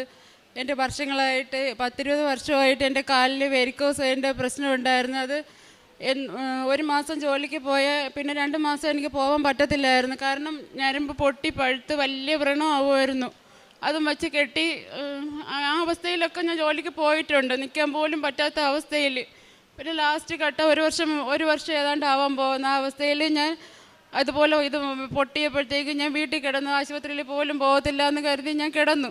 അപ്പോൾ എൻ്റെ ഫ്രണ്ട് വിളിച്ചിട്ട് പറഞ്ഞ് ഉടമ്പടി തൈലവും ഉപ്പും ഒക്കെ തേച്ച് പ്രാർത്ഥിക്കാൻ പറഞ്ഞ്. അങ്ങനെ ഞാനിങ്ങനെ കിടക്കുക, 4 മണിക്ക് ഇങ്ങനെ കിടക്കുക. അപ്പോഴത്തേക്ക് കോളിംഗ് ബെല്ലിൽ ഒരു ശബ്ദം കേട്ട് ഇങ്ങനെ കണ്ണ് തുറക്കാതെ ഞാനിങ്ങനെ അകത്ത് കാണുവാണ്. അമ്മ വന്ന് ബെല്ലടിക്കുന്നു. 2 പ്രാവശ്യം ബെല്ലടിച്ചു. ഞാനത് കണ്ടതാണ്. പിറ്റേന്ന് അതുപോലെ ഞാനങ്ങനെ ഒന്ന് മയങ്ങിയപ്പം എൻ്റെ കാല് തറയിൽ ചവിട്ടാൻ പറ്റാത്ത അവസ്ഥയാണ്, നടക്കാനൊന്നും പറ്റത്തില്ല. കാല് പിടിച്ചൊരൊറ്റ വലി എൻ്റെ കാല് ഞാനങ്ങ് എക്കി തെറിച്ച് എനിക്ക് മനസ്സിലായി അമ്മ വന്ന് എൻ്റെ കാലിൽ പിടിച്ചതാണെന്ന്. ഞാൻ അന്നൊരു ഭയങ്കര മഴയായിരുന്നു, എൻ്റെ മക്കൾ വീട്ടിലില്ലായിരുന്നു. ഞാൻ ഉറക്ക കരഞ്ഞ്, ആ മഴയത്ത് ആരും കേൾക്കാതെ ഞാൻ ഉറക്ക നിലവിളിച്ച് എൻ്റെ അപ്പൻ്റെ അടുത്ത് പറഞ്ഞു, സ്വർഗം തുറന്ന് നീ ഇറങ്ങി വന്നേ പറ്റൂ, എനിക്ക് ജീവിക്കാൻ വേറെ മാർഗങ്ങളൊന്നുമില്ല, എൻ്റെ കൊച്ചുങ്ങളെ വളർത്താൻ വേറെ വരുമാനമില്ല, ഒന്നുമില്ല, ഞാൻ ഇറങ്ങിപ്പോയേ പറ്റത്തുള്ളൂ. അങ്ങനെ വിളിച്ച് കരഞ്ഞ് പ്രാർത്ഥിച്ച്. അപ്പം അന്ന് വൈകുന്നേരം ഈ കൊച്ചാണ് എന്നെ കസേരയിലിട്ട് ഉരുട്ടി കൊണ്ടുവന്ന് ബാത്റൂമിൽ വരെ. അങ്ങനെ അന്ന് വൈകുന്നേരത്ത് ഞാൻ കാല് തറയിൽ ചവിട്ടിയപ്പം എനിക്ക് കാലിന് വേദനയില്ല. ഞാൻ തന്നെത്താൻ നടന്ന് എൻ്റെ ബാത്റൂമിൽ പോയി. എൻ്റെ മോളും എൻ്റെ അടുത്ത് ചോദിച്ചു, അമ്മ ഒറ്റയ്ക്ക് പോയാന്ന് ചോദിച്ചു. അന്ന് പിറ്റേ ദിവസമായി ഞാൻ നോക്കിയപ്പോൾ എൻ്റെ കാലിലെ മുറിവ്, ആ ചതഭാഗം, നിങ്ങൾക്കറിയാം വെരിക്കോസ് വന്നാൽ കാലിൽ എങ്ങനെ ഇരിക്കുമെന്ന്, ആ ഭാഗങ്ങളൊന്നും കാണാനില്ല. പാട കൊണ്ട് മൂടി, ആ പാട മാത്രമേ അവിടെ ഉണ്ടായിരുന്നുള്ളൂ. 15 ദിവസം പോലും ഞാൻ മുറിവായിട്ട് കിടന്നില്ല. ഞാൻ പിറ്റേന്ന് തൊട്ട് ഞാൻ ജോലിക്ക് പോയി തുടങ്ങി. പിന്നെ ഇന്ന് വരെ എൻ്റെ കാലിലാ മുറിവ് വന്നിട്ടില്ല. എൻ്റെ ഈശോയും മാതാവ് എന്നെ രക്ഷിച്ച ജീവിതത്തിൽ ഇവിടെ എത്തിച്ചു. എൻ്റെ സാക്ഷ്യം ഞാൻ എഴുതി കൊടുത്തിട്ടുണ്ടായിരുന്നു വന്ന്. പക്ഷേ ഒറ്റ സാക്ഷ്യം ആയതുകൊണ്ട് അന്ന് പറയാൻ പറ്റിയില്ല. വേറൊരു സാക്ഷ്യം കൂടി ഉള്ളപ്പോൾ പറയാമെന്ന് കരുതി. അതുപോലെ തന്നെ എൻ്റെ മോളെ സാക്ഷ്യം പറഞ്ഞതുപോലെ ഒരുപാട് ആക്ഷേപിച്ചു, എന്നെ ഒരുപാട് പരിഹസിച്ചു. മോളെന്താ തോറ്റിട്ടാണോ നിൽക്കുന്നത്, മോളെ പഠിപ്പിക്കുന്നില്ലേ, ഈ കൂടിയത് മാത്രമേ പഠിക്കാൻ പോകത്തുള്ളൂ, എന്തെല്ലാം ITയിലൊക്കെ എന്തെല്ലാം വിഷയങ്ങൾ പഠിക്കാനുണ്ട്. അവൾ പക്ഷേ അതിൽ തന്നെ ഉറച്ചു നിന്ന് എൻ്റെ അടുത്ത് ചോദിച്ചവരുണ്ട്. മക്കളെ പഠിപ്പിക്കാൻ കഴിവില്ലാത്ത രക്ഷകർത്താവ് മക്കളുടെ ശാപമാണെന്ന് വരെ എൻ്റെ അടുത്ത് പറഞ്ഞവരുണ്ട്. അവരുടെയൊക്കെ മുന്നിലാണ് എൻ്റെ മാതാവ് എൻ്റെ മോളെ ഇവിടെ ഉയർത്തി നിർത്തിയിരിക്കുന്നത്. അവർക്കൊക്കെ പറയാനുള്ള സമാധാനമാണ് എൻ്റെ മോൾ ഉടമ്പടി എടുത്ത് ജപമാല റാലിക്ക് പോയപ്പോഴും ശ്വാസം കിട്ടാതെ വഴിയിൽ വീണുപോയി. 1/2 മണിക്കൂറോളം ഒരു സ്ഥലത്ത് ഇരുന്നപ്പോൾ എൻ്റെ ഫ്രണ്ട് വിളിച്ച് പറഞ്ഞ്, രജനി വോളണ്ടിയേഴ്സിനെ വിളിച്ചിട്ട് പറ ആംബുലൻസിന് എൻ്റെ മോളെ നടത്തണ്ട, ആംബുലൻസ് വിളിച്ച് പൊക്കോന്ന് പറഞ്ഞു. പക്ഷേ എങ്ങനെയോ എൻ്റെ മോളെ മാതാവ് എത്തിച്ച്. അവൾക്ക് പിന്നീട് അങ്ങോട്ട് ഒരു പ്രശ്നങ്ങളും ഇല്ലായിരുന്നു. അവൾ ചിരിച്ച് കളിച്ചാണ് തിരിച്ച് വീട്ടിലെത്തിയത്. അത്രത്തോളം അനുഗ്രഹം എൻ്റെ മാതാവ് ഈശോയും എനിക്ക് ഞങ്ങൾക്ക് തന്നിട്ടുണ്ട്. പിന്നെ ഒരു ആക്സിഡൻറ്റ് ഇപ്പോൾ സംഭവിച്ചു. എൻ്റെ മോളും കൂടെ പോയ ബൈക്ക് വേറൊരു വണ്ടിയായിട്ട് ഇടിച്ച്. ആ ഇടിച്ച വണ്ടിയിലുള്ള കൊച്ചിന് സർജറിയൊക്കെ ഉണ്ടായിരുന്നു. പക്ഷേ എൻ്റെ മോള് വീട്ടിൽ പോകുമ്പോൾ അവളെ ബാഗിൽ ബൈബിള് കാണും, കാശുരൂപം കാണും, എല്ലാം കാണും. എൻ്റെ മോൻ്റെ വണ്ടിയുടെ ബാക്കിലിരുന്ന ഒന്ന് തട്ടിയാൽ തെറിച്ച് വീഴണ വണ്ടിയായിരുന്നു. പക്ഷേ വണ്ടി ഇടിച്ചിട്ട് പോലും അവൾ ഈ ബാഗ് ഇങ്ങനെ ചുറ്റി പിടിച്ചുകൊണ്ടേ ഇരുന്ന് അവർക്ക് 2 പേർക്കും ഒരു കുലുക്കം പോലും സംഭവിച്ചിട്ടില്ല. വണ്ടി മാറിയുകയോ വീഴുകയോ ഒന്നും ചെയ്തില്ല. എൻ്റെ മോൻ പറഞ്ഞിട്ടുണ്ടായിരുന്നു എൻ്റെ വണ്ടി ആരോ പിടിച്ച് നിർത്തി അമ്മ എന്ന്. പക്ഷെ അവർ വീണ് പോയിരുന്നെങ്കിൽ ബസ് വരുന്ന റൂട്ടായിരുന്നു. അങ്ങനെ പോലും എൻ്റെ ഈശോയും മാതാവും എൻ്റെ കുഞ്ഞുങ്ങളെ സംരക്ഷിച്ച് ഒരുപാട് അനുഗ്രഹങ്ങൾ ഞങ്ങൾക്ക് തന്ന, ചെറുതും വലുതുമായ ഒത്തിരി അനുഗ്രഹങ്ങൾ. ഞങ്ങൾക്ക് വേണ്ടി പ്രാർത്ഥിച്ചവരുണ്ട്, ഇപ്പോഴും പ്രാർത്ഥിക്കുന്നവരുമുണ്ട്. അവരൊക്കെ കുടുംബങ്ങളെ മാതാവ് ഈശോയും അനുഗ്രഹിക്കട്ടെ. എത്രത്തോളം അനുഗ്രഹങ്ങൾ ഞങ്ങൾക്ക് തന്നില്ലേ. എൻ്റെ ഈശോയ്ക്ക് മാതാവിന് ഒരുപാട് നന്ദിയുണ്ട്. ജീവിതത്തിലെ അവസാനം വരെ എൻ്റെ ഈശോൻ്റെ മാതാവിൻ്റെ പ്രത്യക്ഷീകരണത്തിൻ്റെ സാക്ഷിയായി ജീവിക്കാനുള്ള കൃപ തരണേ എന്ന് പ്രാർത്ഥിക്കുന്നു.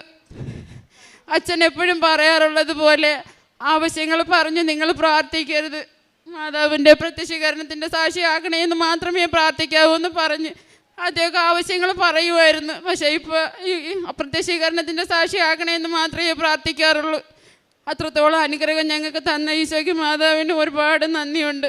കാരുണ്യ പ്രവൃത്തി എന്ന് പറയുമ്പം ഇപ്പം കഴിഞ്ഞ ഓണത്തിന് ഞങ്ങൾ അനാഥാലയത്തിൽ കുറച്ച് അമ്മമാരുണ്ടായിരുന്നു. അവിടുന്ന് ഞാൻ എൻ്റെ വീട്ടിൽ നിന്ന് സ്വന്തം കൈകൊണ്ട് തന്നെ ഭക്ഷണം ഉണ്ടാക്കി കൊണ്ടുവന്ന് ഞാൻ അമ്മമാർക്ക് കൊടുത്ത് ഞാനും എൻ്റെ മക്കളും അവിടെ ഇരുന്നാണ് കഴിച്ചത്. മക്കൾ മാത്രമല്ല, എൻ്റെ നാത്തൂനും മക്കളും ഒക്കെ ഉണ്ടായിരുന്നു. അവിടെ പോയി കഴിച്ച് വീണ്ടും ഞങ്ങൾ അവിടെ സന്ദർശിച്ചു. അവർക്ക് വേണ്ടുന്ന നൈറ്റികളും എൻ്റെ ഫ്രണ്ടുമായിട്ട് പോയൊക്കെ വാങ്ങി കൊടുത്ത് പിന്നെയൊക്കെ ഞങ്ങൾ അവിടെ പോകാറുണ്ടായിരുന്നു. പിന്നെ പ്രേക്ഷിത പ്രവർത്തനം എന്ന് പറയുമ്പം പത്രം ഓട്ടോ സ്റ്റാൻഡുകളിലും വീടുകളിലും കടകളിലും ഒക്കെ കൊണ്ടുപോയി പത്രം പ്രേക്ഷിതം ചെയ്യുമായിരുന്നു.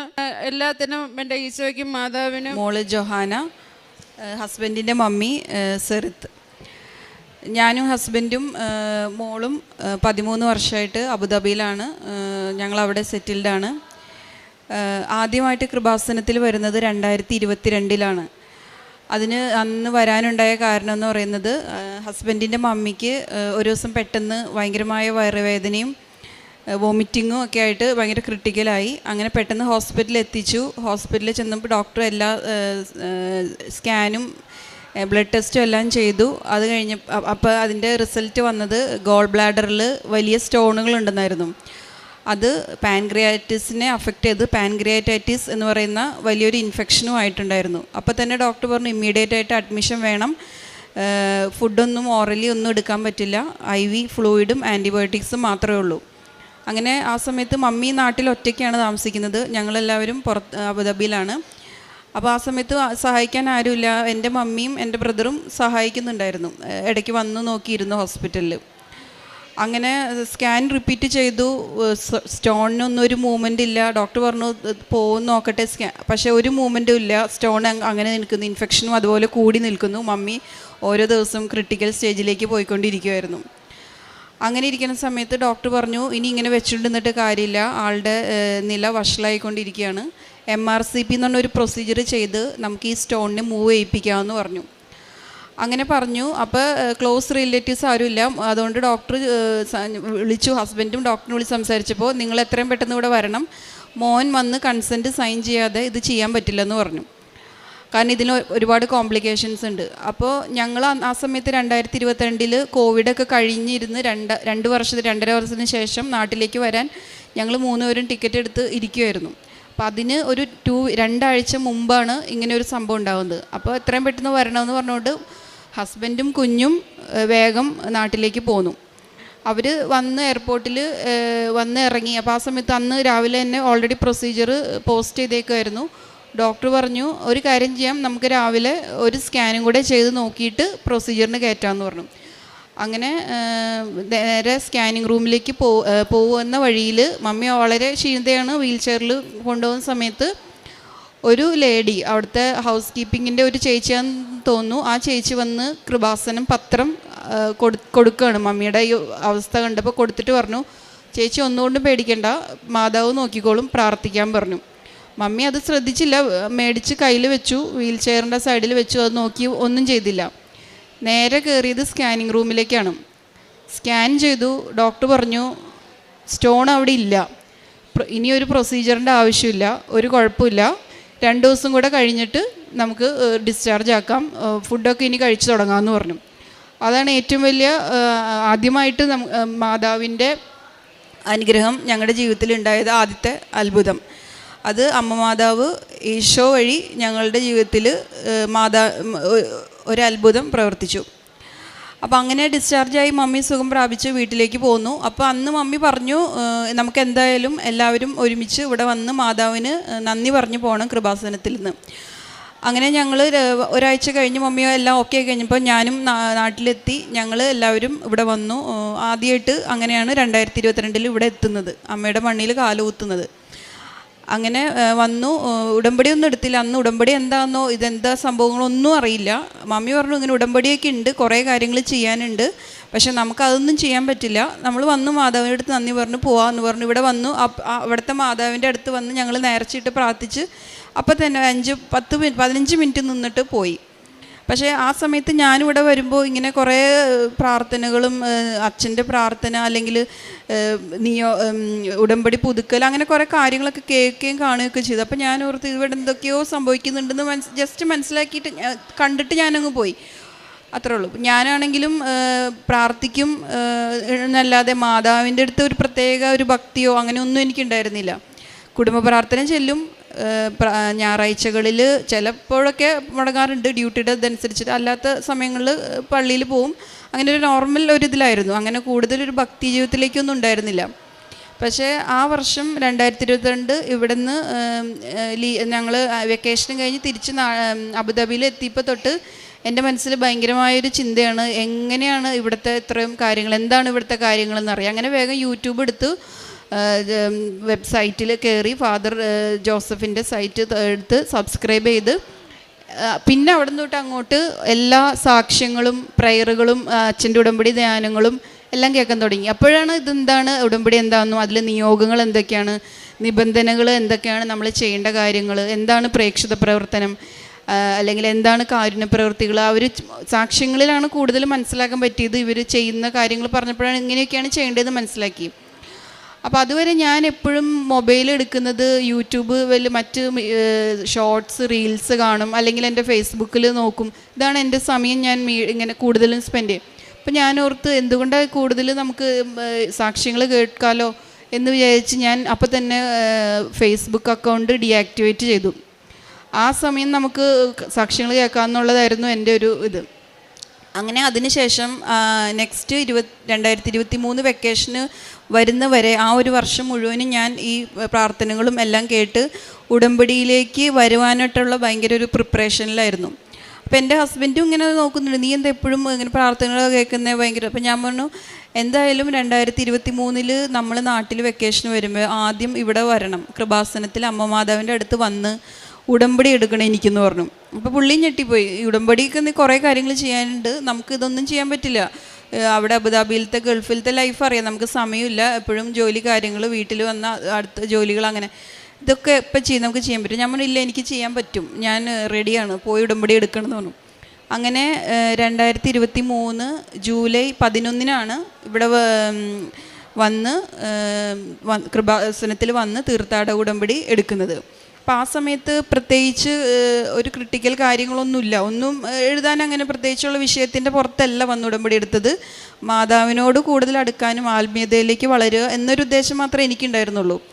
അങ്ങനെ വന്ന് എൻ്റെ നോർമലായിട്ടുള്ള കുറച്ച് എല്ലാവരുടെയും പോലെയുള്ള 6 നിയോഗങ്ങളും ഞാനും അതിൽ പേപ്പറിൽ എഴുതി വെച്ചു. ക്ലാസ്സും കഴിഞ്ഞു, എല്ലാം പ്രാർത്ഥിച്ച് എല്ലാം കഴിഞ്ഞ് പോയി. അങ്ങനെ തിരിച്ച് ആ വർഷത്തെ വെക്കേഷനും കഴിഞ്ഞ് നാട്ടിലേക്ക് ഞങ്ങൾ തിരിച്ചു പോയി. അപ്പോൾ ഞാൻ ആ സമയം UAE തിരിച്ചു പോയി. അപ്പോൾ ആ സമയത്ത് ഞങ്ങൾക്ക് ഉണ്ടായിരുന്നൊരു പ്രശ്നം എന്ന് പറയുന്നത്, 1 വർഷമായിട്ട് 1.5 വർഷമായിട്ട് എൻ്റെ എല്ലാം ഞങ്ങൾ വർക്ക് ചെയ്യുന്ന കുറച്ച് പേരുടെ സാലറിയൊക്കെ കുറച്ചിട്ടുണ്ടായിരുന്നു. അപ്പോൾ അതുകൊണ്ട് ഫൈനാൻഷ്യലി കുറച്ച് ബുദ്ധിമുട്ടിലൊക്കെ പോയിക്കൊണ്ടിരുന്നു. പക്ഷേ ഞാനത് ഉടമ്പടിയിലൊന്നും വയ്ക്കുക അങ്ങനെക്കുറിച്ച് മൈൻഡ് ചെയ്തിട്ടില്ലായിരുന്നു. അപ്പം ഞാൻ അന്ന് ഇവിടെ ഉടമ്പടി എടുക്കാൻ വന്ന ആ മാസത്തിലായിരുന്നു ഞങ്ങളുടെ അടുത്തുള്ള വേറൊരു ഹോസ്പിറ്റലിൽ ഇൻ്റർവ്യൂ നടക്കുന്നുണ്ടായിരുന്നു. വോക്ക് ഇൻ ഇൻ്റർവ്യൂ ആയിരുന്നു. അപ്പോൾ എൻ്റെ കൂടെ ഉണ്ടായിരുന്ന എല്ലാവരും പോയി ആ സമയത്ത് ഇൻ്റർവ്യൂ അറ്റൻഡ് ചെയ്യാനും അവർക്ക് അതിനുള്ള ഇൻ്റർവ്യൂ കോൾ വരികയും എല്ലാം പാസ്സാവുകയും ചെയ്തു. അപ്പം ഞാൻ തിരിച്ച് ചെന്നപ്പോൾ എല്ലാവരും പറഞ്ഞു, ചേച്ചി ഞങ്ങളിങ്ങനെ അറ്റൻഡ് ചെയ്തു, എല്ലാവരും സെലക്റ്റഡ് ആയിട്ടുണ്ടെന്ന്. അപ്പോൾ എനിക്ക് ആ സമയത്ത് ഭയങ്കര വിഷമമായോ, ഞാൻ ഇല്ലാതെ പോയല്ലോ, എനിക്ക് ആ അവസരം നഷ്ടപ്പെട്ടല്ലോ എന്ന് വെച്ചിട്ട് ഞാൻ ആ സമയത്ത് മാതാവിനോട് മുട്ടിപ്പായിട്ട് പ്രാർത്ഥിച്ചു. എനിക്കും അവിടെ ആ ഹോസ്പിറ്റലിലേക്ക് ഒരു ജോലി വേണം, അത് നിൻ്റെ കയ്യൊപ്പോട് കൂടിയിട്ട് നീ തന്നതാന്ന് പറയാനായിട്ട് എനിക്കതിനൊരു അടയാളത്തോടു കൂടി എനിക്ക് വേണമെന്ന് പറഞ്ഞു. അങ്ങനെ ഞാനൊരു മെയിൽ ID എനിക്ക് ആരോ തന്നു, അതിൽ സെൻഡ് ചെയ്യാൻ പറഞ്ഞു. അങ്ങനെ ഞാൻ അതിൽ CV സെൻഡ് ചെയ്തു.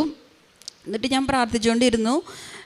ആ സമയത്ത് അങ്ങനെ പ്രാർത്ഥിച്ച് ഇരിക്കുന്ന സമയത്ത് ഒരു ദിവസം ഞാൻ ഡ്യൂട്ടിയിലായിരിക്കുമ്പോൾ എനിക്ക് ഈ ഹോസ്പിറ്റലിൽ നിന്ന് HRയിൽ നിന്ന് ഒരു കോള് വരെ ഉണ്ടായത്.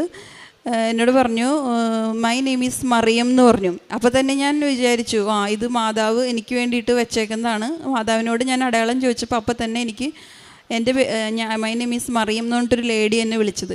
അപ്പോൾ തന്നെ എനിക്ക് ഭയങ്കര സന്തോഷമായി. അപ്പോൾ ഇത് ഞാൻ ഓർപ്പിച്ചത് എനിക്ക് ജോലി കിട്ടും. അങ്ങനെ പറഞ്ഞു, ഇങ്ങനെ നിൻ്റെ CV റിസീവ് ചെയ്തിട്ടുണ്ട്, നിനക്ക് ഇൻ്റർവ്യൂവിന് ഓക്കെ ആണെങ്കിൽ ഇമെയിലിൽ കൺഫേം ചെയ്യണം. അങ്ങനെ ഇൻ്റർവ്യൂ നടന്നു. ഇൻ്റർവ്യൂ പാസ്സായി. എനിക്ക് ആ ജോലി കിട്ടി. ആ ജോലിയിലേക്ക് മാതാവിൻ്റെയും യേശുവിൻ്റെയും അനുഗ്രഹത്താൽ എനിക്ക് സെലക്ഷനായി. പിന്നെ അതിൻ്റെ പേപ്പർ വർക്ക്സ് 1 വർഷം ഉണ്ടായിരുന്നു. ഈ ലാസ്റ്റ് ഇയർ ആണ് എനിക്ക് അവിടെ ജോയിൻ ചെയ്യാൻ പറ്റിയത്. അപ്പോൾ എനിക്ക് സത്യത്തിൽ ഇൻ്റർവ്യൂ നടത്തിയത് ഇൻപേഷ്യൻ്റ് എന്ന് പറഞ്ഞിട്ട്, അതായത് വാർഡ്, പേഷ്യൻ്റ് അഡ്മിഷനായിട്ട് കിടക്കുന്ന വാർഡുകൾ, അക്യൂട്ട് കെയറിലേക്കാണ് എനിക്ക് ഇൻ്റർവ്യൂ നടന്നിരുന്നത്. അപ്പോൾ ആ ഹോസ്പിറ്റൽ എന്ന് വെച്ചാൽ 12 hours ഡ്യൂട്ടിയാണ്, ഭയങ്കരമായ ഹെവി ഡ്യൂട്ടിയാണ് അവിടെ നടക്കുന്നത്. എല്ലാവരും പറയും ഭയങ്കര ബുദ്ധിമുട്ടാണ്, ഹെവിയാണ്. പക്ഷെ എന്നാലും എല്ലാവരും സാലറിയൊക്കെ ഓക്കെ ആയതുകൊണ്ട് ഒരു വിധത്തിൽ അങ്ങനെ നിന്ന് പോയിരുന്നു. അപ്പം ഞാനും പ്രാർത്ഥിച്ചു, ഈശോയെ, ഞാൻ കുറേ നാളുകളായിട്ട് വർക്ക് ചെയ്യുന്നത് ഔട്ട് പേഷ്യൻ്റ് ഡിപ്പാർട്ട്മെൻറ്റിലാണ്, ഞാൻ എങ്ങനെ ഇൻപേഷ്യൻറ്റിലേക്ക് പോവും? മാതാവ് ഇതിനൊരു എന്തെങ്കിലും ഒരു അടയാളം, എന്തെങ്കിലും ഒരു മാറ്റം വരുത്തണം എന്ന് ഞാൻ പ്രാർത്ഥിച്ച് എല്ലാ ദിവസത്തെയും പ്രാർത്ഥന, വൈകിട്ടത്തെ പ്രാർത്ഥനയും രാവിലെ 5:30 പ്രാർത്ഥനയിലും ഉടമ്പടി പ്രാർത്ഥനയിലും ഞാൻ പ്രത്യേകിച്ച് പ്രാർത്ഥിക്കുമായിരുന്നു. അതുപോലെ തന്നെ അത് മാത്രമല്ല, ഓഫും ഭയങ്കര ബുദ്ധിമുട്ടായിരുന്നു. നമുക്ക് ഞായറാഴ്ചകളിൽ ഓഫൊന്നും കിട്ടില്ല, വിചാരിക്കുന്ന സമയത്ത് കിട്ടില്ല. അപ്പോൾ എൻ്റെ കുർബാനയുടെ ഇതും മുടങ്ങിപ്പോവും. അപ്പോൾ ഞാൻ പറഞ്ഞു, എനിക്ക് ഞായറാഴ്ചകളിൽ കുർബാന കൂടണം, അതിന് മാതാവ് എങ്ങനെയെങ്കിലും ഒരു ഇത് ഉണ്ടാക്കി തരണം, പോകാൻ വഴി എനിക്ക് തരണം എന്ന് പറഞ്ഞു. അങ്ങനെ ഞാൻ അവിടെ ജോയിൻ ചെയ്യാനായിട്ട് ഓറിയൻറ്റേഷൻ ക്ലാസ്സിന് ചെല്ലുമ്പോൾ എനിക്ക് അവർ അതിന് മുമ്പത്തെ ദിവസമൊക്കെ ID വേണ്ടി ഫോട്ടോ എടുത്തിട്ടുണ്ടായിരുന്നു. അപ്പോൾ എനിക്ക് ID എനിക്ക് തന്നത്, ദിസ് ഈസ് യുവർ ID എന്ന് പറഞ്ഞ് തരുമ്പോൾ അതിൽ എഴുതിയിരിക്കുന്നത് ഔട്ട് പേഷ്യൻ്റ് എന്നാണ്. അപ്പം ഞാൻ മാതാവിനോട് പ്രാർത്ഥിച്ച പോലെ തന്നെ എന്നെ ഒരു ഔട്ട് പേഷ്യൻ്റ് ഡിപ്പാർട്ട്മെൻറ്റിലേക്കാണ് മാതാവ് നയിച്ചത്. അതിൽ യേശോപ്പച്ചനും അമ്മ മാതാവിനും 1000 കോടി നന്ദി പറയുന്നു. അതുകൊണ്ട് ഞാൻ ഞായറാഴ്ച ഒരു ദിവസം എനിക്ക് ഓഫ് വേണം, എനിക്ക് പള്ളിയിൽ പോകണമെന്നാണ് ഞാൻ പറഞ്ഞത്. പക്ഷേ ശനി ഞായറുമാണ് എനിക്ക് മാതാവ് തന്ന് അനുഗ്രഹിച്ചത്, ഓഫ് തന്നത്. അപ്പം എനിക്ക് ശനി ഞായറും ഓഫാണ്. അതിന് യേശോപ്പച്ചനും അമ്മ മാതാവിനും 1000 കോടി നന്ദി പറയുന്നു. പിന്നെ എനിക്കുണ്ടായ 2 രോഗസൗഖ്യങ്ങളെക്കുറിച്ചാണ് പറയുന്നത്. അത് ഞാൻ ഉടമ്പടിയിൽ വെക്കുകയോ മാതാവിനോട് പ്രത്യേകമായിട്ട് നിയോഗത്തിൽ വെക്കുകയോ ചെയ്തിട്ടില്ല. പക്ഷേ എന്താണെന്ന് വെച്ചാൽ എനിക്ക് വയറുവേദന ഇടയ്ക്ക് ഭയങ്കരമായിട്ടുണ്ട്. ഒരു 2 വർഷമായിട്ട് സ്ഥിരമായിട്ട് വയറുവേദന. അതെന്ത് കൊണ്ടാണെന്ന് അറിയില്ല. ചില ഫുഡുകൾ കഴിക്കുമ്പോൾ എന്ത് ഫുഡാണെന്ന് ഇതുവരെ ഒന്നും മനസ്സിലായിട്ടില്ല. ഫുഡ് കഴിച്ച് കഴിഞ്ഞാൽ ഉടനെ തന്നെ ചില സമയത്ത് വാഷ്റൂമിൽ പോകാൻ തോന്നും, ഭയങ്കരമായ വയറുവേദന. ഡ്യൂട്ടിയുടെ സമയത്താണെങ്കിലും കമന്ന് കിടന്ന് ഞാൻ കരഞ്ഞ് വയറുവേദന എനിക്കുണ്ടായിട്ടുണ്ട്. അപ്പോൾ എനിക്ക് പേടിയായിരുന്നു. ഹോസ്പിറ്റലിൽ പോയി സ്കാൻ ചെയ്തൊക്കെ എന്താണ് പറയുന്നത് അറിയില്ല. അതുകൊണ്ട് ഞാൻ അതിങ്ങനെ വെച്ചുകൊണ്ടിരുന്നു. പക്ഷേ ഉടമ്പടി എടുത്തതിന് ശേഷം ഞാൻ തൈലം തേച്ച് പ്രാർത്ഥിക്കുമായിരുന്നു സ്ഥിരമായിട്ട്. ഇതെന്താ വയറുവേദന അറിയില്ല മാതാവേ എന്ന് പറഞ്ഞ് പ്രാർത്ഥിക്കുമായിരുന്നു.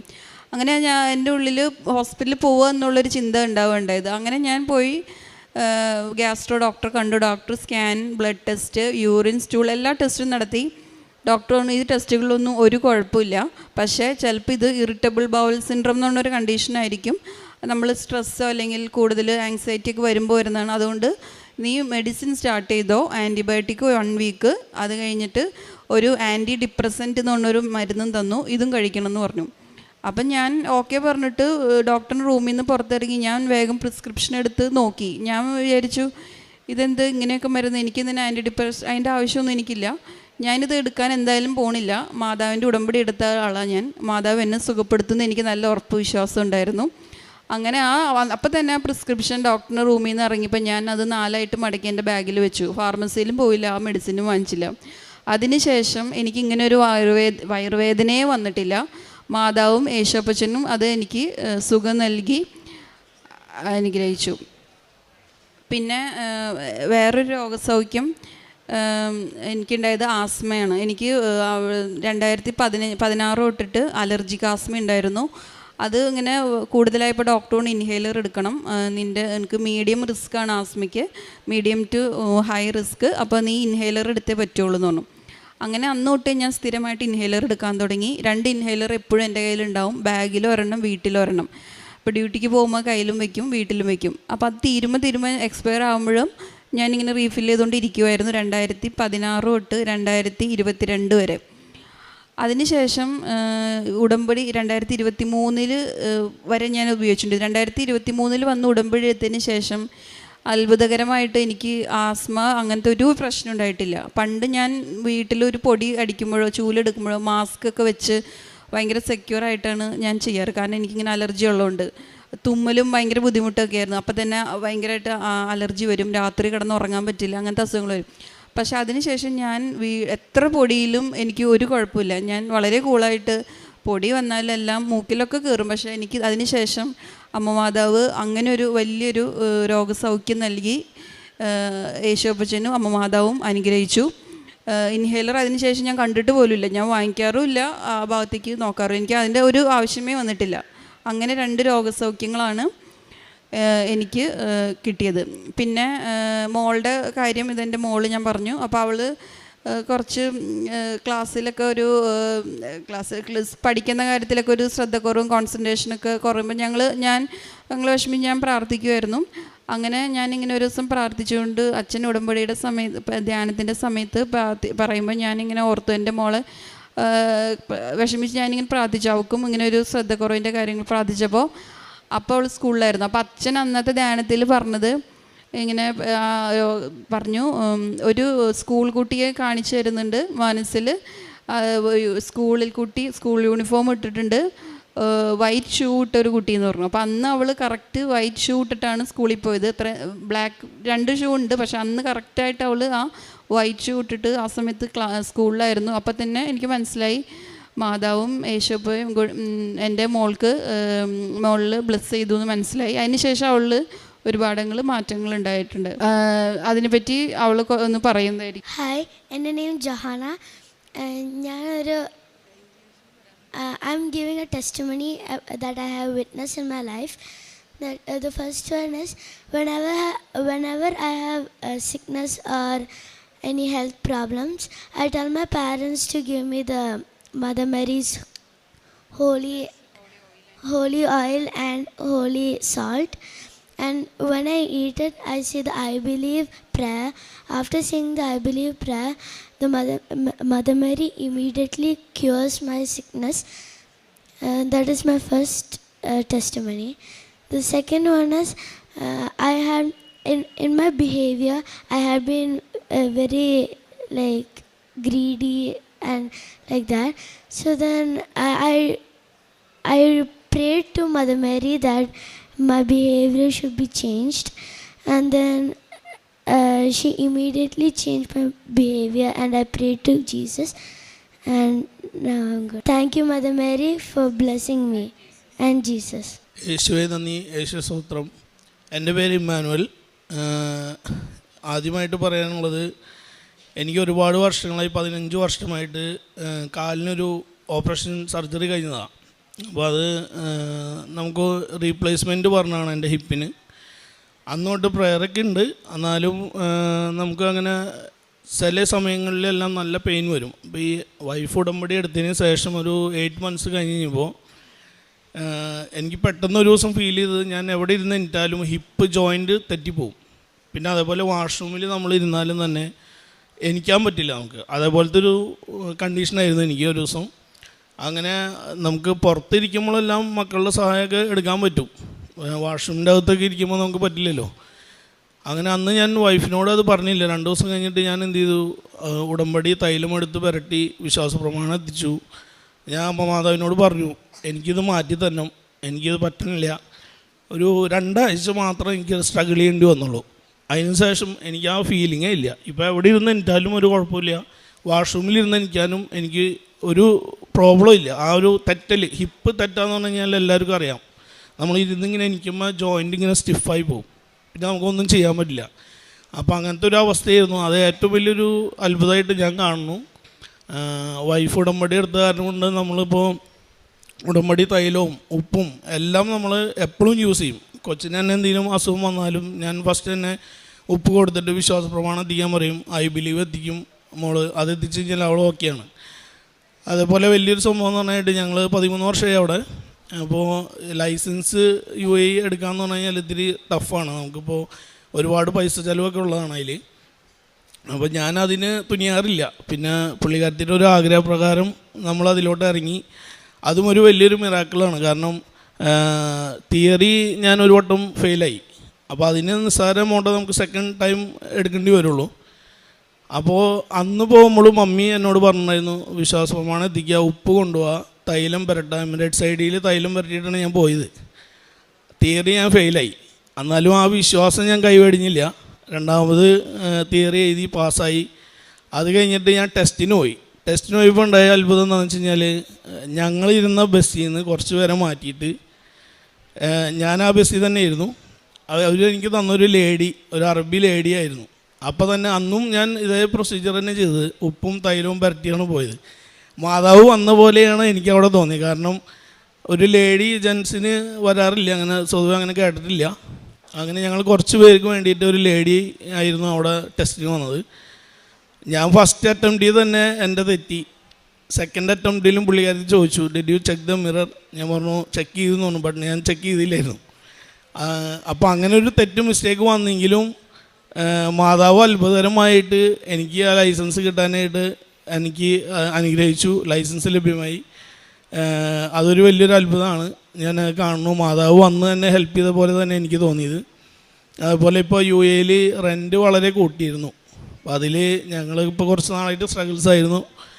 പക്ഷേ ഞാൻ അന്ന് പോകുമ്പോഴും മാതാവിൻ്റെ ഉപ്പെടുത്ത് എൻ്റെ പോക്കറ്റിലിട്ടിട്ട് ഞാൻ പോയത്. വീട്ടിൽ നിന്ന് ഇറങ്ങുമ്പോൾ ഞാൻ എത്ര പറഞ്ഞുള്ളൂ, എനിക്ക് അവിടെ ചെന്ന് കഴിഞ്ഞിട്ട് അങ്ങോട്ടും ഇങ്ങോട്ടും ഒന്നും സംസാരിക്കാൻ ഒരു ഇടവരുത്തരുത് മാതാവേ എന്ന് പറഞ്ഞിട്ട് ഞാൻ പോയി. കാരണം നമുക്ക് അത്രയും എമൗണ്ട് എടുക്കാനില്ല. എല്ലാവർക്കും 5% കൂട്ടുന്നു, ചിലവർക്ക് സഡനായിട്ട് സ്ട്രേറ്റ് 15,000 കൂട്ടണേ. ഞാനിത് പ്രാർത്ഥിച്ചു പോയി. അവിടെ ചെന്നു കയറി ടോക്കൺ എടുത്ത് ചെന്നിരിക്കുമ്പോൾ പുള്ളി ഒന്നും ചോദിച്ചില്ല. എന്നോട് ഫ്ലാറ്റ് നമ്പർ ചോദിച്ചു. ഞാൻ പറഞ്ഞു പഴയ റെൻ്റ് ഏതാണോ ആ റെൻറ്റിൽ തന്നെ എനിക്ക് പുതുക്കി തന്നു. അത് വലിയൊരു അത്ഭുതമാണ്. അതേപോലെ ഒരുപാട് അത്ഭുതങ്ങൾ മാതാവിൻ്റെ കൃപയാൽ ഞങ്ങൾക്ക് വീട്ടിലോട്ട് ലഭിച്ചിട്ടുണ്ട്. പിന്നെ വണ്ടി എടുത്തത് തന്നെ ഞങ്ങൾ, എൻ്റെ ഒരു ഫ്രണ്ടുണ്ട്, അവരൊക്കെ എല്ലാവരും അവിടെ മന്ത്ലി എല്ലാവരും മാറി മാറി മാതാവിൻ്റെ രൂപം കാറിൽ കൊണ്ടുപോയിട്ട് ഞങ്ങളെല്ലാവരും കൊന്തെത്തിക്കും. അതവിടെ ഒരു സെല്ലിൽ നടക്കുന്നതാണ്. സെല്ല് മീൻസ് നമ്മുടെ ഇവിടെ കുടുംബ യൂണിറ്റ് പോലെ. അപ്പോൾ എനിക്കും ആഗ്രഹം ഉണ്ടായിരുന്നു വണ്ടി എടുക്കുമ്പോൾ മാതാവിൻ്റെ രൂപം ക്യാരി ചെയ്ത് കൊന്തെത്തിച്ച് പോകണം എന്നുള്ളൊരു ആഗ്രഹം ഉണ്ടായിരുന്നു.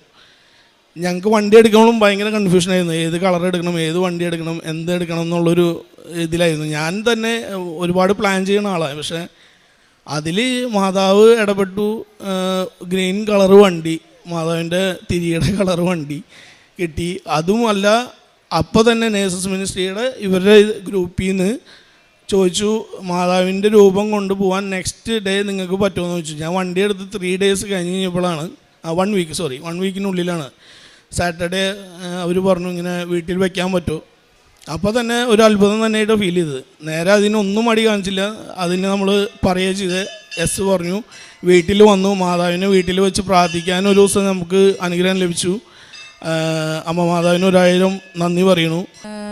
കാരുണ്യ പ്രവൃത്തികളായിട്ട് ചെയ്തത്, ഞാനിപ്പോൾ ഇവിടെ ഉടമ്പടിയുടെ ഇത് കാണുമ്പോൾ എല്ലാവരും പറയുന്നത് കാരുണ്യ പ്രവൃത്തികളിൽ മെയിനായിട്ട് പൊതിച്ചോറുണ്ടാക്കി കൊടുക്കുക, ഫുഡ്, അതൊക്കെയാണ്. പക്ഷേ അവിടെ UAE കുറച്ച് ലിമിറ്റേഷൻസ് നമുക്ക് അതിലുള്ളതുകൊണ്ട് എനിക്കും ഇതുപോലെ തന്നെ ഫുഡ് കൊടുക്കണമെന്ന് ആഗ്രഹമുണ്ട്. പക്ഷേ ആർക്ക് കൊടുക്കുക അങ്ങനെ ഒരു കൺഫ്യൂഷനായിരുന്നു. അപ്പോൾ എൻ്റെ മനസ്സിൽ പെട്ടെന്ന് വന്നത്, അവിടെ ഈ മുനിസിപ്പാലിറ്റി ക്ലീനിങ്ങിൻ്റെ കുറേ ബോയ്സ് ഉണ്ട്.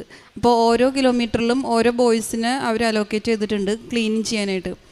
അപ്പോൾ എൻ്റെ മനസ്സിൽ അവരെയാണ് വന്നത്. അപ്പോൾ ഞാൻ ഓർത്ത് ഓക്കെ എന്നാൽ അവർക്ക് കൊടുക്കാമെന്ന് വെച്ചിട്ട് ഞാൻ ആദ്യമായിട്ട് ഇത് ചെയ്യുമ്പോൾ ജൂലൈ മാസമാണ് അത്. ആ സമയത്ത് ഒരു 48-49 ഡിഗ്രീസ് ചൂടുള്ള സമയം. അന്നാണ് ഞാൻ ഈ ഫുഡിൻ്റെ പാക്കറ്റ് 5 പാക്കറ്റ് വാങ്ങിച്ച് ഞാൻ കയ്യിൽ വെച്ചിട്ട് ഇങ്ങനെ നടക്കുകയാണ്. അപ്പോൾ ഇവരെ കണ്ടിട്ട് വേണം കൊടുക്കാൻ, കണ്ടുപിടിക്കണം നമ്മൾ. അപ്പോൾ ഓരോ കിലോമീറ്ററും നടന്നു കഴിയുമ്പോൾ ഒരാളെ കിട്ടും, പിന്നെ അടുത്ത കിലോമീറ്റർ നടക്കുമ്പോൾ ഒരാളെ കിട്ടും. അങ്ങനെ ചിലപ്പോൾ നമ്മൾ 2 കിലോമീറ്റർ നടന്നാലും ചിലപ്പോൾ ആ ആൾ അവിടെ ഉണ്ടാവണമെന്നില്ല.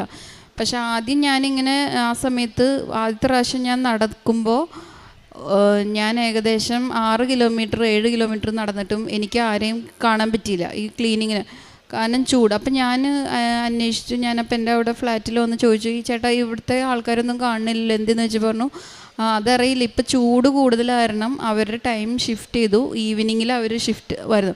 അപ്പം എനിക്കിത് ഓൾറെഡി അറിയാവുന്ന കാര്യമാണ്, ഞാനവിടെ 13 വർഷമായിട്ട് ഉള്ളതാണ്. ഞാൻ പറഞ്ഞു ശരിയാണല്ലോ, എനിക്ക് അറിയാവുന്ന കാര്യം. പക്ഷെ ഞാൻ മറന്നുപോയി. പക്ഷെ അത്രയും ദൂരം വിശ്വാസപ്രമാണം എത്തിച്ച് ഇങ്ങനെ അന്വേഷിച്ച് നടന്നു. പക്ഷേ എനിക്ക് ആരെയും കിട്ടിയില്ല. ഞാൻ തിരിച്ച് റൂമിൽ വന്നിരുന്നു.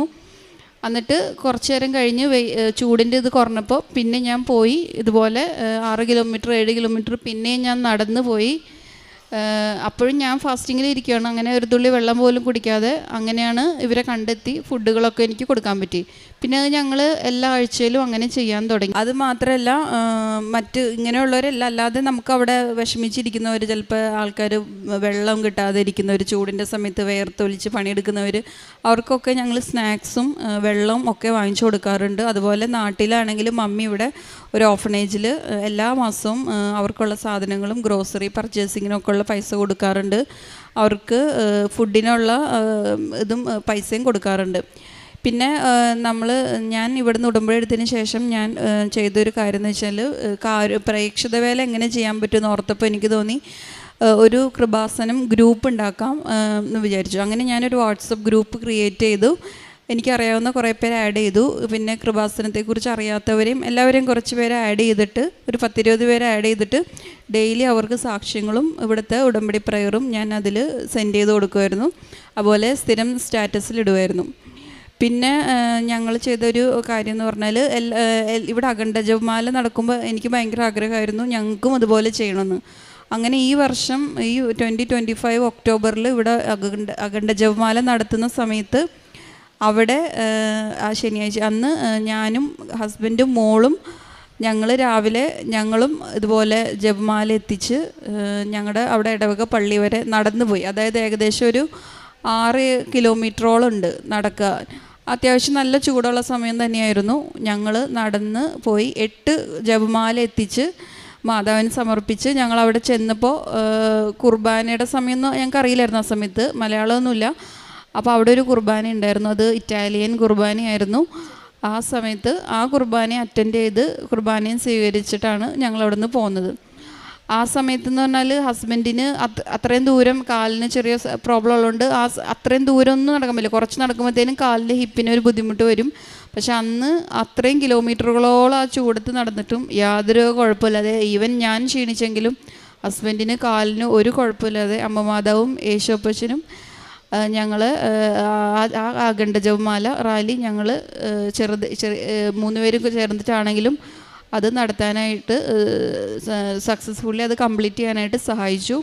അതുപോലെ തന്നെ ഞങ്ങൾ ഇവിടുത്തെ കുടുംബ യൂണിറ്റ് പോലെ അവിടെ കുറേ യൂണിറ്റുകളുണ്ട് ഞങ്ങളുടെ പള്ളിയിൽ. പക്ഷെ ഞങ്ങൾ ഇതുവരെ ഒന്നിലും ജോയിൻ ചെയ്തിട്ടില്ലായിരുന്നു. ഇപ്പോൾ ഈ കുറച്ച് 6 മാസത്തിന് മുമ്പ് ഒരു ചേച്ചി വന്നിട്ട് പറഞ്ഞു, ഞങ്ങളുടെ ഗ്രൂപ്പിൽ നിങ്ങൾ ജോയിൻ ചെയ്യുമെന്ന് പറഞ്ഞു. അപ്പോൾ ഞങ്ങൾ പറഞ്ഞു ചെയ്യാമെന്ന് പറഞ്ഞു. അങ്ങനെ ചെല്ലുമ്പോൾ അത് മാതാവിൻ്റെ നാമധേയത്തിലുള്ള ഗ്രൂപ്പാണ്, സെല്ലാണ്. അത് റോസ മിസ്റ്റിക്ക മാതാവ് എന്നാണ് ആ ഗ്രൂപ്പിൻ്റെ പേര്. അവിടെ മറ്റ് സെല്ലുകൾക്കൊക്കെ പല പേരുകളാണെങ്കിലും ആകെ ഒരെണ്ണയുള്ളൂ മാതാവിൻ്റെ ഗ്രൂപ്പ്, മാതാവിൻ്റെ നാമധേയത്തിലുള്ള യൂണിറ്റ്. ആ യൂണിറ്റിൽ ഞങ്ങളിപ്പോൾ ചേരുകയും അതുപോലെ തന്നെ അവിടുത്തെ എല്ലാ പ്രയറുകളും എല്ലാ ആഴ്ചയിലും അവിടെ പ്രയറും ആരാധനയും എല്ലാം ഉണ്ട്. അതിലൊക്കെ ഇപ്പോൾ അതുകൊണ്ട് ആത്മീയമായിട്ട് ഞങ്ങൾക്ക് കൂടുതൽ വളർച്ച ഉണ്ടാവുകയാണ് ചെയ്തത്. അതുപോലെ തന്നെ അച്ഛൻ എപ്പോഴും പറയും, നമ്മൾ ഈ പറയുന്ന കാര്യങ്ങൾ കൂടാതെ എന്താണ് നിങ്ങൾ വിശേഷവിധിയായി നിങ്ങൾ എന്ത് ചെയ്യുന്നു എന്ന് അച്ഛൻ എപ്പോഴും പറയും. അപ്പം ഞാനിത് കേൾക്കാറുണ്ടെങ്കിലും എന്താ ചെയ്യാൻ പറ്റുമെന്ന് ഇങ്ങനെ ആലോചിക്കും. അങ്ങനെ എനിക്ക് കുറച്ച് നാളുകൾക്ക് മുമ്പ് ഒരു ഐഡിയ കിട്ടിയത്, ഞാൻ ഓർത്തു ഒരു കൊന്ത ചെല്ലാമെന്ന് ഓർത്തു. എല്ലാവരും നമ്മൾ എല്ലാ ദിവസവും ഒരുപാട് കൊന്തകൾ ചെല്ലുന്നുണ്ട്. അപ്പം ഞാൻ ഓർത്തു ഒരു സ്പെഷ്യലായിട്ടൊരു കൊന്ത ചെല്ലാമെന്നാണ് ഞാൻ വിചാരിച്ചത്. അങ്ങനെ ഞാൻ കുടുംബ പ്രാർത്ഥന എല്ലാം കഴിഞ്ഞ് രാത്രി ഞാൻ എൻ്റെതായ ഒരു കൊന്ത ചെല്ലാൻ തീരുമാനിച്ചു. അങ്ങനെ ഞാൻ കൊന്തയിൽ ഓരോ രഹസ്യങ്ങളിലും ഓരോരോ കാര്യങ്ങൾ, അതായത് എൻ്റേതല്ല നമ്മുടെ എല്ലാത്തൊരു കാര്യങ്ങളാണ് വയ്ക്കുന്നത്. അതായത് ആദ്യത്തെ രഹസ്യത്തിൽ ഞാൻ കൃപാസനത്തിൽ അമ്മ മാതാവിൻ്റെ പ്രത്യക്ഷീകരണം എത്രയും പെട്ടെന്ന് സഭ അംഗീകരിക്കാൻ വേണ്ടിയാണ് ആദ്യത്തെ നിയോഗം.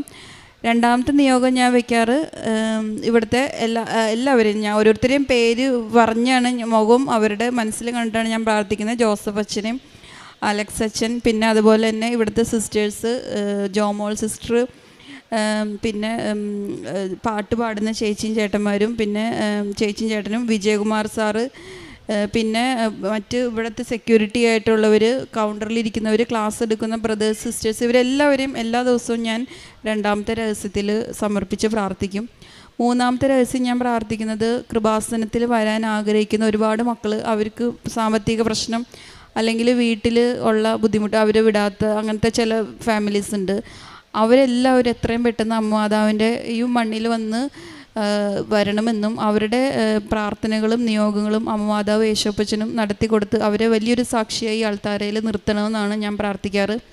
4ാമത്തെ രഹസ്യത്തിൽ ഞാൻ എത്തിക്കാറ് കൃപാസനത്തിൽ വന്ന് ഉടമ്പടി എടുത്ത, ഓൺലൈനോ തീർത്ഥാട ഉടമ്പടി എടുത്ത എല്ലാ മക്കളുടെയും നിയോഗങ്ങൾ, പ്രത്യേക ക്രിട്ടിക്കലായിട്ടുള്ള നിയോഗങ്ങൾ, വിവിധ അസുഖങ്ങൾക്ക് ട്രീറ്റ്മെൻ്റ് ഒന്നുമില്ല, ഇനി വേറൊരു ആശ്രയമില്ലാത്ത രീതിയിലുള്ള അസുഖങ്ങൾ, അതുപോലെ തന്നെ അസുഖങ്ങൾ, അതുപോലെ ജപ്തി നടപടികൾ നേരിടുന്നവർ, മക്കളില്ലാത്ത, വിവാഹം നടക്കാത്തവർ, ഇങ്ങനെയുള്ള വളരെ ക്രിട്ടിക്കലായിട്ടുള്ള നിയോഗങ്ങൾ വെച്ചിട്ടുള്ള എല്ലാവരെയും ഞാൻ സമർപ്പിച്ച് പ്രാർത്ഥിക്കാം. ഞാൻ പറയുന്നത് അവരൊക്കെ കൃപാസനത്തിൽ നമ്മുടെ ഈ പള്ളിയുടെ അകത്ത് അല്ലെങ്കിൽ ഏതെങ്കിലുമൊക്കെ മൂലയിലിരുന്ന് കരഞ്ഞ് അവരുടെ നിയോഗങ്ങൾക്ക് വേണ്ടി പ്രാർത്ഥിക്കുന്നുണ്ട്. അവരെല്ലാവരെയും അമ്മ മാതാവ് നോക്കണം. യേശോപ്പച്ചൻ്റെ അടുത്തുനിന്ന് അവരുടെ നിയോഗങ്ങളെല്ലാം അമ്മ സാധിച്ചു കൊടുത്ത് അവരെ ഒരു വലിയ സാക്ഷികളാക്കി മാറ്റണമെന്നാണ് ഞാൻ 4ാമത്തെ രഹസ്യത്തിൽ സമർപ്പിച്ച് പ്രാർത്ഥിക്കാറ്. 5ാമത്തേൽ ഞാൻ പ്രാർത്ഥിക്കുന്നത് ഇവിടെ ഉടമ്പടി എടുത്ത് പോയവർ, അവർ തിരിച്ചു വരാത്തവർ, അതായത് പുതുക്കാത്തവരും, അതുപോലെ ഉടമ്പടിയിൽ പറയുന്ന നിയോഗങ്ങളൊന്നും കൃത്യമായി ചെയ്യാൻ പറ്റാത്തവർ, പലവിധ കാരണങ്ങൾ, അവരെല്ലാവരും എത്രയും പെട്ടെന്ന് നിയോഗങ്ങൾ, നിബന്ധനകൾ ചെയ്യാനും ഉടമ്പടി വന്ന് പുതുക്കി വലിയൊരു പുതിയൊരു ഉടമ്പടി ജീവിതത്തിലേക്ക് അവർ തിരിച്ചു വരണമെന്നാണ് ഞാൻ ആഗ്രഹിച്ച് യേശോപ്പച്ചനോടും അമ്മമാതാവിനോട് പ്രാർത്ഥിച്ച് അവരിവിടെ വന്ന് വലിയ സാക്ഷ്യങ്ങൾ പറഞ്ഞ് അമ്മമാതാവിനെ യേശുവിനെയും മഹത്വപ്പെടുത്തണമെന്നാണ് ഞാൻ പ്രാർത്ഥിക്കാറ്. ഇതൊക്കെയാണ് ഞാൻ ചെയ്യാറുള്ള പ്രേക്ഷിത വേലയും കാരുണ്യപ്രവൃത്തികളും. ഇത്രയും അനുഗ്രഹങ്ങളും എല്ലാം തന്ന യേശോയ്ക്കും അമ്മമാതാവിനും 1000 കോടി നന്ദി പറയുന്നു. ഈ അൾത്താരയിൽ വന്ന് ഇങ്ങനെ നിൽക്കണമെന്ന് സ്വപ്നത്തിലാണ് എപ്പോഴും ഞാൻ വിചാരിക്കാറ്. പക്ഷെ അതിങ്ങനെ വന്ന് നിൽക്കാൻ പറ്റുന്നത് ഞാൻ ഒരു മനസ്സിൽ പോലും വിചാരിച്ചതല്ല. പക്ഷെ അത് വന്ന് നിൽക്കാൻ എല്ലാത്തിനും സഹായിച്ച അമ്മ മാതാവിനും യേശോപ്പച്ചനും 1000 കോടി നന്ദി പറഞ്ഞ് ഞാൻ എൻ്റെ സാക്ഷ്യം സമർപ്പിക്കുന്നു.